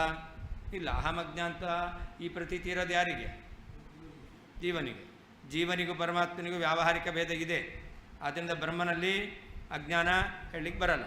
ಬ್ರಹ್ಮನಿಗೆ ಅಜ್ಞಾನ ಹೇಳಲಿಕ್ಕೆ ಬರಲ್ಲ ಅಂತಂದರೆ ಇದೆಲ್ಲವೂ ಕೂಡ ಅಜ್ಞಾನ ಕಲ್ಪಿತ ಅಂತ ಹೇಳಲಿಕ್ಕೆ ಬರುತ್ತಾ? ಜಗತ್ತು ಅಜ್ಞಾನ ಕಲ್ಪಿತ ಅಂತ ಹೇಳಲಿಕ್ಕೆ ಬರುತ್ತಾ? ಇಲ್ಲ. ಯಾಕೆ? ಬ್ರಹ್ಮನಲ್ಲಿ ಅಜ್ಞಾನವನ್ನು ಹೇಳಲಿಕ್ಕೆ ಬರಲಿಲ್ಲ. ಯಾಕೆ? ಅಹಮಜ್ಞಾನ ಪ್ರತೀತಿ ಇರೋದು. ಈ ಪ್ರತೀತಿಯಿಂದ ಅಜ್ಞಾನ ಯಾರಿಗೆ? ಜೀವನಿಗೆ. ಅಂದರೆ ಬ್ರಹ್ಮನಲ್ಲಿ ಅಜ್ಞಾನ ಇಲ್ಲ ಅಂತಾದರೆ ಆವಾಗ ಈ ಜಗತ್ತು ಎಂಬತಕ್ಕಂಥದ್ದು ಅಜ್ಞಾನ ಕಲ್ಪಿತವಾಗಿದೆ ಎಂಬತಕ್ಕಂಥದ್ದು ಹೇಳಲಿಕ್ಕೆ ಬರೋದಿಲ್ಲ. ಅದಕ್ಕೆ ಗತಮ್ಮತಂ, ನಿಮ್ಮ ಮತ ಬಿದ್ದು ಹೋಯಿತು ಅಂತ ಹೇಳಿದ್ದು ಹೇಗೆ? ಹೀಗೆ ನೀವು ಅಜ್ಞಾನ ಜೀವನಿಗೆ, ಜಗತ್ಕರ್ತೃತ್ವ ಪರಮಾತ್ಮನಿಗೆ. ಅರ್ಥಾತ್ ಯಾರಲ್ಲಿ ಜಗತ್ಕರ್ತೃತ್ವ ಪರಮಾತ್ಮನಲ್ಲಿದೆಯೋ ಅವನಲ್ಲಿ ಅಜ್ಞಾನ ಇಲ್ಲ, ಯಾರಲ್ಲಿ ಅಜ್ಞಾನ ಇದೆಯೋ ಅವರಲ್ಲಿ ಜಗತ್ಕರ್ತೃತ್ವ ಇಲ್ಲ ಅಂತ ನಿನ್ನ ಸಿದ್ಧಾಂತ. ವ್ಯಾವಹಾರಿಕ ಭೇದ ಇರೋದರಿಂದ. ಹಾಗಾದರೆ ಅಜ್ಞಾನ ಇರೋದು ಯಾರಲ್ಲಿ? ಬ್ರಹ್ಮನ ಜೀವನಲ್ಲಿ. ಹಾಗಾದರೆ ಬ್ರಹ್ಮಾಜ್ಞಾನ ಕಲ್ಪಿತವಾದದ್ದು ಜಗತ್ತು ಅಂತ ಹೇಳ್ತೀಯ. ಬ್ರಹ್ಮಾಜ್ಞಾನ ಬ್ರಹ್ಮನಲ್ಲಿ ಅಜ್ಞಾನವೇ ಬರಲಿಲ್ಲ, ಬ್ರಹ್ಮಾಜ್ಞಾನ ಕಲ್ಪಿತವಾದದ್ದು ಎಂತಕ್ಕಂಥ ನಿಮ್ಮ ಮತ ಬಿದ್ದು ಹೋಯಿತು. ಅದರಿಂದ ಭ್ರಾಂತಿ ಶಾಸ್ತ್ರಕೃತಸ್ತವ. ನೀವೇನು ಶಾಸ್ತ್ರ ಮಾಡಲಿಕ್ಕೆ ಹೊರಟಿದ್ದೀರಾ?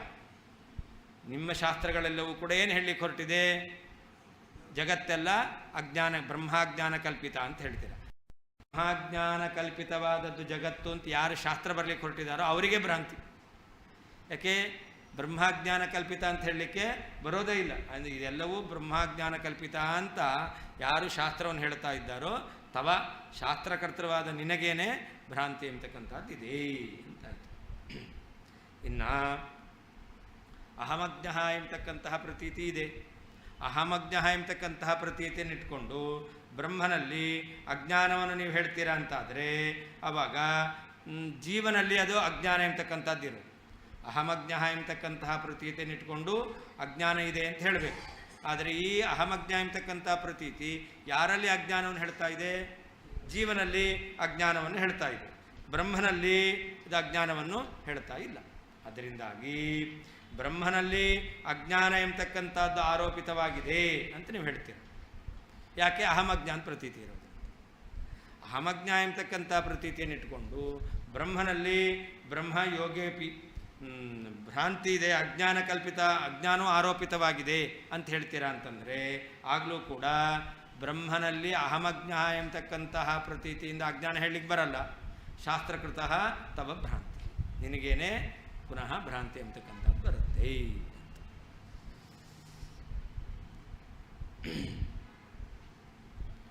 ಯಹ ಯಾವ ಜೀವ ಜೀವನು ಅಜ್ಞ ಅಜ್ಞಾನಿಯಾಗಿದ್ದಾನೋ ಸಹ ಆ ಜೀವನು ನ ಜಗತ್ಕರ್ತ, ಜಗತ್ಕರ್ತೃ ಅಲ್ಲ. ಯಹ ಕರ್ತ ಯಾರು ಜಗತ್ಕರ್ತೃವಾಗಿದ್ದಾನೋ ತಸ್ಯ ಅವನಿಗೆ ನ ಅಜ್ಞತ ಅಜ್ಞಾನವೂ ಇಲ್ಲ.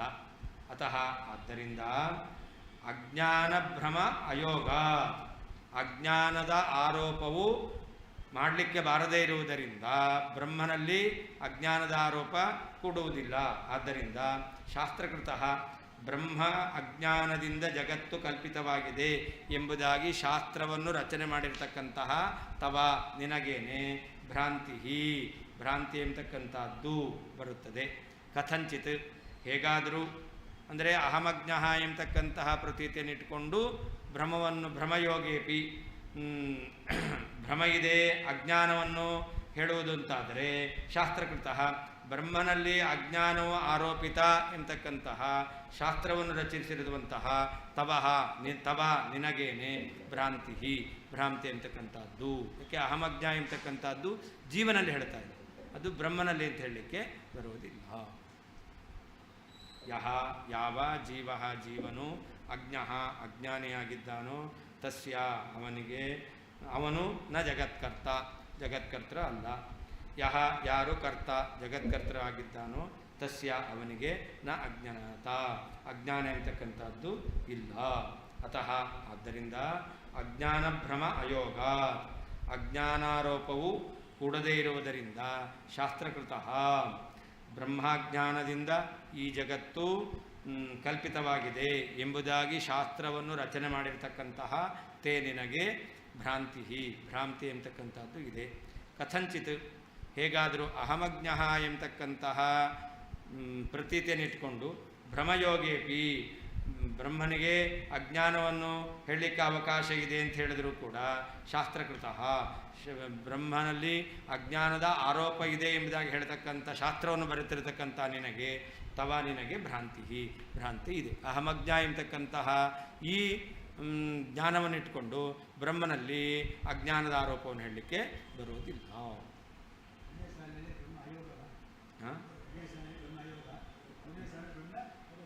ಅಲ್ಲ, ಮೊದಲು ಅಜ್ಞಾನ ಭ್ರಮ ಅಯೋಗ, ಭ್ರಮಯೋಗೇಪಿ ಮತಹಾನಿ ಪ್ರಕಾರಮೇವ ಲೇಷತಃ ದರ್ಶಯಿತು. ಅವರ ಮತ ಬಿದ್ದು ಹೋಗುತ್ತೆ ಅಂತ ಹೇಳಿದರು. ಯಾವ ರೀತಿಯಲ್ಲಿ ಅವರ ಮತ ಅದು ಬಿದ್ದು ಹೋಗುತ್ತೆ ಅದನ್ನು ಹೇಳ್ತಾ ಇದ್ದಾರೆ. ಅಜ್ಞಃ ಅಂದರೆ ಅಜ್ಞಾನವಾನ್ ಅಂತ ಅರ್ಥ. ಅಜ್ಞಃ ಜೀವ, ಅಜ್ಞಾನವುಳ್ಳ ಜೀವ. ಸಹ ಜಗತ್ಕರ್ತ ನ, ಅಜ್ಞಾನಿಯಾದ ಜೀವ ಜಗತ್ಕರ್ತರ ಅಲ್ಲ. ಯಹ ಪರಮೇಶ್ವರ ಜಗತ್ಕರ್ತ, ತಸ್ಯ ಪರಮೇಶ್ವರಸ್ಯ ಅಜ್ಞತಾ ಅಜ್ಞಾನವತ್ತ, ಅಜ್ಞಾನ ಇರುವಿಕೆ ಇಲ್ಲ. ಅತಃ ಜಗತಃ ಅಜ್ಞಾನಕಲ್ಪಿತತ್ವ ಕಥಾ ವ್ಯರ್ಥ ಇತಿ ಭಾವ. ಭಗವಂತನಿಗೆ ಅಜ್ಞಾನ ಇಲ್ಲ, ಭಗವಂತನ ಅಜ್ಞಾನದಿಂದ ಜಗತ್ತು ಕಲ್ಪಿತ. ಆ ರೀತಿಯಾಗಿ ನಿಮಗೆ ವಿಚಾರ ಹೇಳಲಿಕ್ಕೆ ಬರೋದೇ ಇಲ್ಲ. ಅತಃ ಉಕ್ತನ್ಯಾಯ, ಹಿಂದೆ ಹೇಳಿರ್ತಕ್ಕಂತಹ ನ್ಯಾಯ, ಸರ್ವಜ್ಞತ್ವ ಪರಮಾತ್ಮನಲ್ಲಿ, ಅಜ್ಞಾನ ಜೀವನಲ್ಲಿ ಅಂತ. ಅಜ್ಞಾನ ಭ್ರಮ ಅಯೋಗಾತ್, ಅಜ್ಞಾನ ಆರೋಪ ಅಯೋಗ. ಅಜ್ಞಾನ ಭ್ರಮ ಅಯೋಗ ಅಂತಂದರೆ ಏನರ್ಥ? ಅಜ್ಞಾನದ ಆರೋಪ ಬ್ರಹ್ಮನಲ್ಲಿ ಹೇಳಲಿಕ್ಕೆ ಬರುವುದಿಲ್ಲ. ಶಾಸ್ತ್ರಕೃತ ಅಜ್ಞಾನಾರೋಪಿತತ್ವ ಶಾಸ್ತ್ರಕೃತ, ಅಜ್ಞಾನವು ಆರೋಪಿತ ಎಂಬುದಾಗಿ ಶಾಸ್ತ್ರ ಬರೆದಿರ್ತಕ್ಕಂತಹ ನಿನಗೆ ಭ್ರಾಂತಿ. ಅಸಂಭವದ ಆರೋಪೇ ಆರೋಪಿತತ್ವ ಭ್ರಾಂತಿ. ಯಾವುದನ್ನು ಆರೋಪ ಮಾಡಲಿಕ್ಕೆ ಬರಲ್ವೋ ಅದರಲ್ಲಿ ಆರೋಪಿತವಾಗಿದೆ ಎಂಬುದಾಗಿ ನೀನು ಹೇಳ್ತಾ ಇದ್ದೀಯ, ನಿನಗೆ ಭ್ರಾಂತಿ ಇದೆ. ಆದ್ದರಿಂದ ನಿನಗೆ ಶಾಸ್ತ್ರಕೃತ ತವ ಭ್ರಾಂತಿ. ಕಥಂಚಿತ್ ಅವಿಚಾರಿತ ರಮಣೀಯತೆಯ, ವಿಚಾರ ಮಾಡಿದ್ರೆ ಅಲ್ಲೇನೂ ಸ್ವಾರಸ್ಯ ಇಲ್ಲ. ವಿಚಾರ ಮಾಡಲಿಲ್ಲ ಅಂತಂದರೆ ಅಹಮಜ್ಞ. ಅವ್ರು ಹೇಳೋದು ಹಾಗೇನೆ ನೋಡಿ, ಅವ್ರು ಎಷ್ಟು ಚೆನ್ನಾಗಿ ಹೇಳ್ತಾರೆ. ವಿಚಾರ ಮಾಡಿದ್ರೆ ಇದನ್ನು ಒಪ್ಪಲಿಕ್ಕೆ ಬರಲ್ಲ. ವಿಚಾರ ಮಾಡಲಿಲ್ಲ ಅಂತಂದ್ರೆ ಹೇಳ್ಬೋದು ಅಹಮಜ್ಞಾನ ಪ್ರತೀತಿ ಇದೆ, ಅದು ಜೀವನಿಗಿರೋದು, ಜೀವ ಬ್ರಹ್ಮ ಒಂದೇ ಅಂದರೆ ಬ್ರಹ್ಮನಿಗೂ ಅಜ್ಞಾನ ಬರುತ್ತೆ ಹೇಳ್ಬಿಡ್ಬೋದು. ಜೀವಬ್ರಹ್ಮ ಒಂದೇ ಅಂತ ಒಪ್ತಾರೆ ಅವರು. ಆದರೆ ಇದನ್ನು ವಿಚಾರ ಮಾಡಿದ್ರೆ ಏನಾಗುತ್ತೆ? ವಿಚಾರ ಮಾಡಿದ್ರೆ ಇದು ಮಾಡಲಿಲ್ಲ ಅಂದರೆ ಸರಿ ಅನಿಸುತ್ತೆ. ವಿಚಾರ ಮಾಡಿದ್ರೆ ಏನಾಗುತ್ತೆ? ಲೋಕದಲ್ಲಿ ಒಬ್ಬನಿಗೆ ಅಜ್ಞಾನ ಇದ್ದಾಗ ಎಲ್ರಿಗೂ ಅಜ್ಞಾನ ಬರಬೇಕಾಗತ್ತೆ, ಐಕ್ಯ ಇರೋದ್ರಿಂದ. ಅಂದರೆ ಇದು ವಿಚಾರ ಮಾಡಿದಾಗ ಹೊಳೆಯತಕ್ಕಂಥದ್ದು. ವಿಚಾರ ಮಾಡಲಿಲ್ಲ ಅಂತಂದರೆ ಜೀವಬ್ರಹ್ಮನಿಗೆ ಅಭೇದ ಇದೆ, ಜೀವನಿಗೆ ಅಜ್ಞಾನ ಇದೆ ಅಂದರೆ ಬ್ರಹ್ಮನಿಗೆ ಅಜ್ಞಾನ ಹೇಳ್ಬಿಡ್ಬೋದು ಅಂತ ತೋರುತ್ತೆ. ಅವಿಚಾರ ರಮಣೀಯ. ವಿಚಾರ ಮಾಡಲಿಲ್ಲ ಅಂದರೆ ಹೌದು ಅಂತ ಅನಿಸುತ್ತೆ.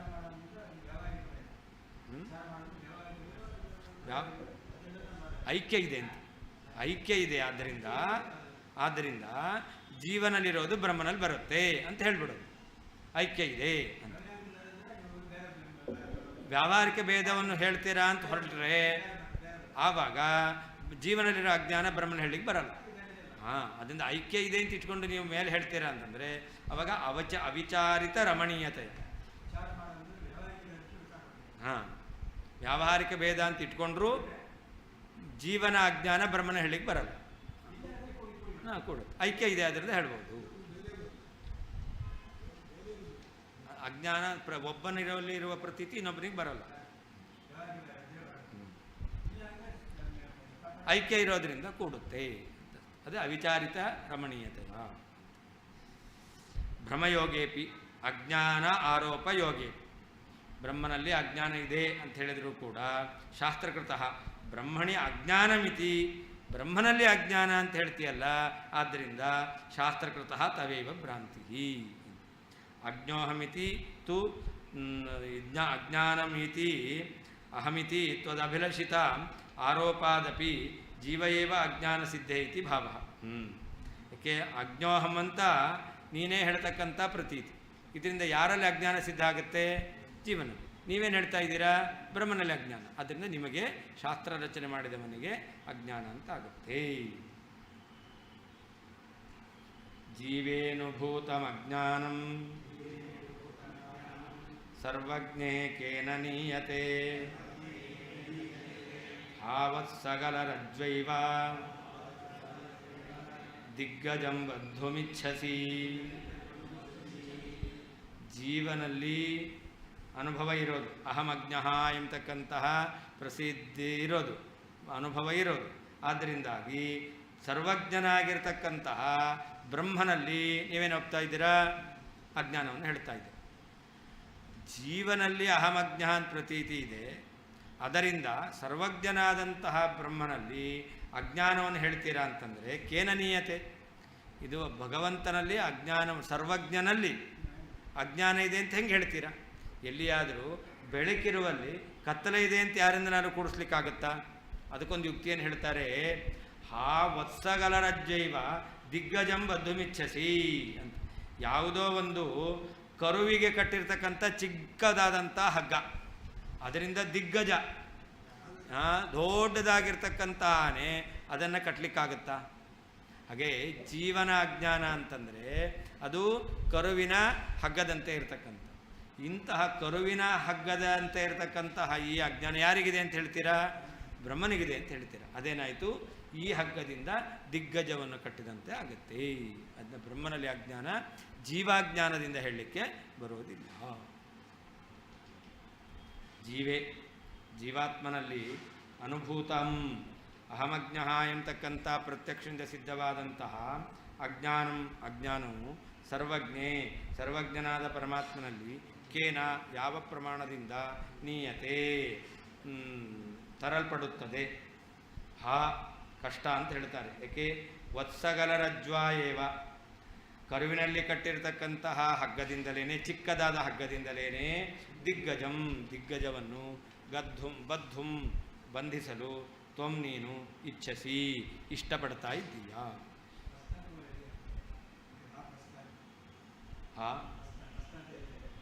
ಬಸ್ತ, ಅದೇ ವತ್ಸ ಬದಲು ಬಸ್ತ ಅಂತ.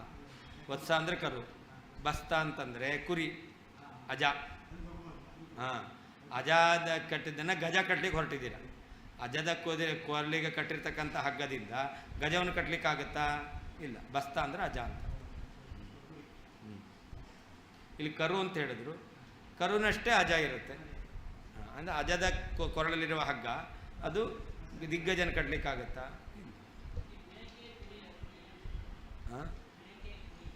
ಮೇಕೆ ಅಂತಂದರೆ ಏನು, ಅದರ ಕೂದಲು ದಟ್ಟವಾಗಿ ಬೆಳೆಯಲ್ಲ, ಅದು ಮೇಕೆ.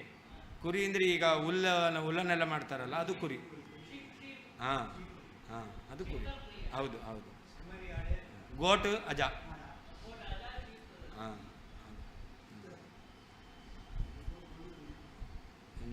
ಅದೊಂದು ಪದ್ಯ ಇತ್ತಲ್ಲ, ಹ್ಯಾವ್ ಯು ಎನಿ ವೂಲ್ ಅಂತ. ಬಾಬಾ ಬ್ಯಾಕ್ಷಿ.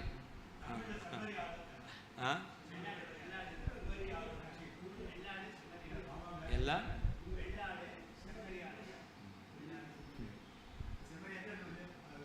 ರೋಮ ಇರ್ತಕ್ಕಂಥ.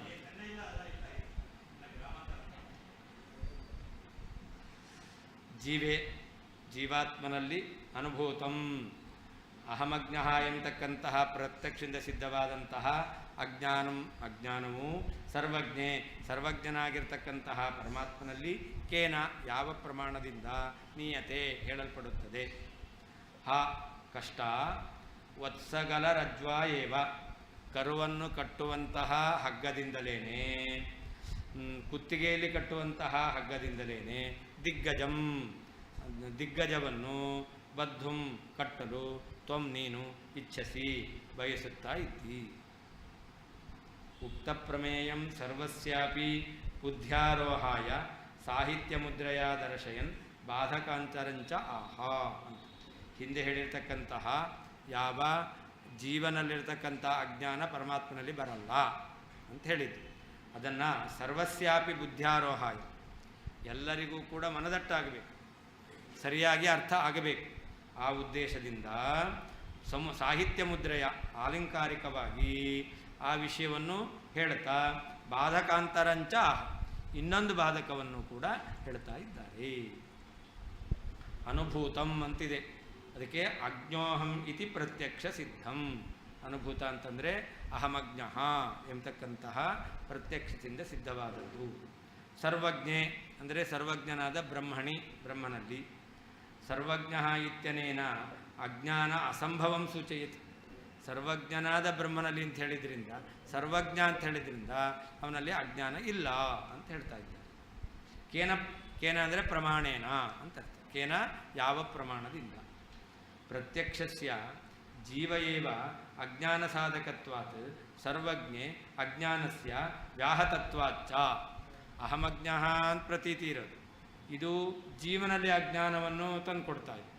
ಬ್ರಹ್ಮನಲ್ಲಿ ಹೇಳ್ತೇವೆ ಅಂತಂದರೆ ಸರ್ವಜ್ಞ, ಸರ್ವಜ್ಞನಾದವನಲ್ಲಿ ಅಜ್ಞಾನ ಬರಲಿಕ್ಕೆ ಸಾಧ್ಯವೇ? ಅಹಮಜ್ಞ ಅಂತ ಪ್ರತೀತಿ ಇರೋದು ಜೀವನಲ್ಲಿ ಅಜ್ಞಾನ ಸಿದ್ಧವಾಗುತ್ತೆ. ಈ ಪ್ರತೀತಿಯನ್ನು ಇಟ್ಕೊಂಡು ಸರ್ವಜ್ಞನಾದ ಬ್ರಹ್ಮನಲ್ಲಿ ಅಂತಂದರೆ ಸರ್ವಜ್ಞನಾದ್ದರಿಂದ ಅಜ್ಞಾನ ಎಂಬತಕ್ಕಂಥದ್ದು ಕೊಡೋದೇ ಇಲ್ಲ. ವಿರುದ್ಧ. ಅತ್ಯಸಂಭಾವಿತಂ ಇದಂ ಪ್ರಮೇಯಂ ಇತ್ಯತ್ರ ದೃಷ್ಟಾಂತಮ. ಇಂದ ಅಹಮಜ್ಞ ಎಂಬುದಾಗಿ ಜೀವನಲ್ಲಿ ಅಜ್ಞಾನ, ಅದನ್ನು ಸರ್ವಜ್ಞನಾದ ಬ್ರಹ್ಮನಲ್ಲಿದೆ ಅಂತ ಹೇಳಿದರೆ ಇದು ಬ್ರಹ್ಮನಲ್ಲಿ ಬರಲಿಕ್ಕೆ ಸಾಧ್ಯವೇ ಇಲ್ಲ, ಅಸಂಭಾವಿತ ಅನ್ನೋ ವಿಷಯದಲ್ಲಿ ಉದಾಹರಣೆಯನ್ನು ಹೇಳ್ತಾ ಇದ್ದಾರೆ. ಹಾ ವತ್ಸ ಇತಿ ವತ್ಸಗಲ ರಜ್ವ, ವತ್ಸಗಲ ಬಂಧನ ಸೂಕ್ಷ್ಮ ರಜ್ವ. ಒಂದು ಕರುವನ್ನು ಕಟ್ಟಲಿಕ್ಕೆ ಬೇಕಾಗಿರ್ತಕ್ಕಂಥ ಹಗ್ಗ ಅದೆಷ್ಟು? ಒಂದು ಮಾರಿದ್ರೆ ಸಾಕು, ಒಂದು ಮೊಳ ಇದ್ದರೆ ಸಾಕು, ಅಥವಾ ಅರ್ಧ ಮಾರಿದರೆ ಸಾಕು.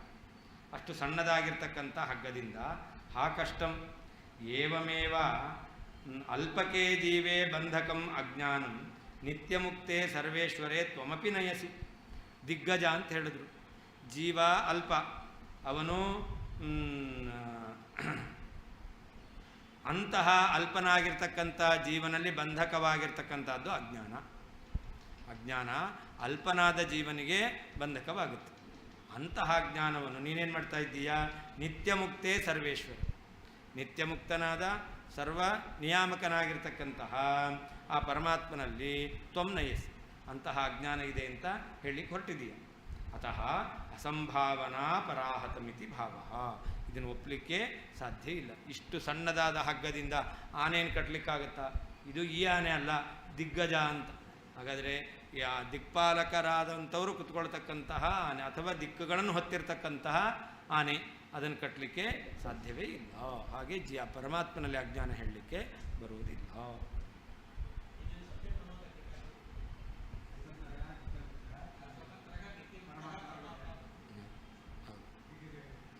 ಪರಮಾತ್ಮನಲ್ಲಿ ಹೇಳಲಿಕ್ಕೆ ಬರೋದಿಲ್ಲ. 10 ನಿಮಿಷ ಬಿಟ್ಟು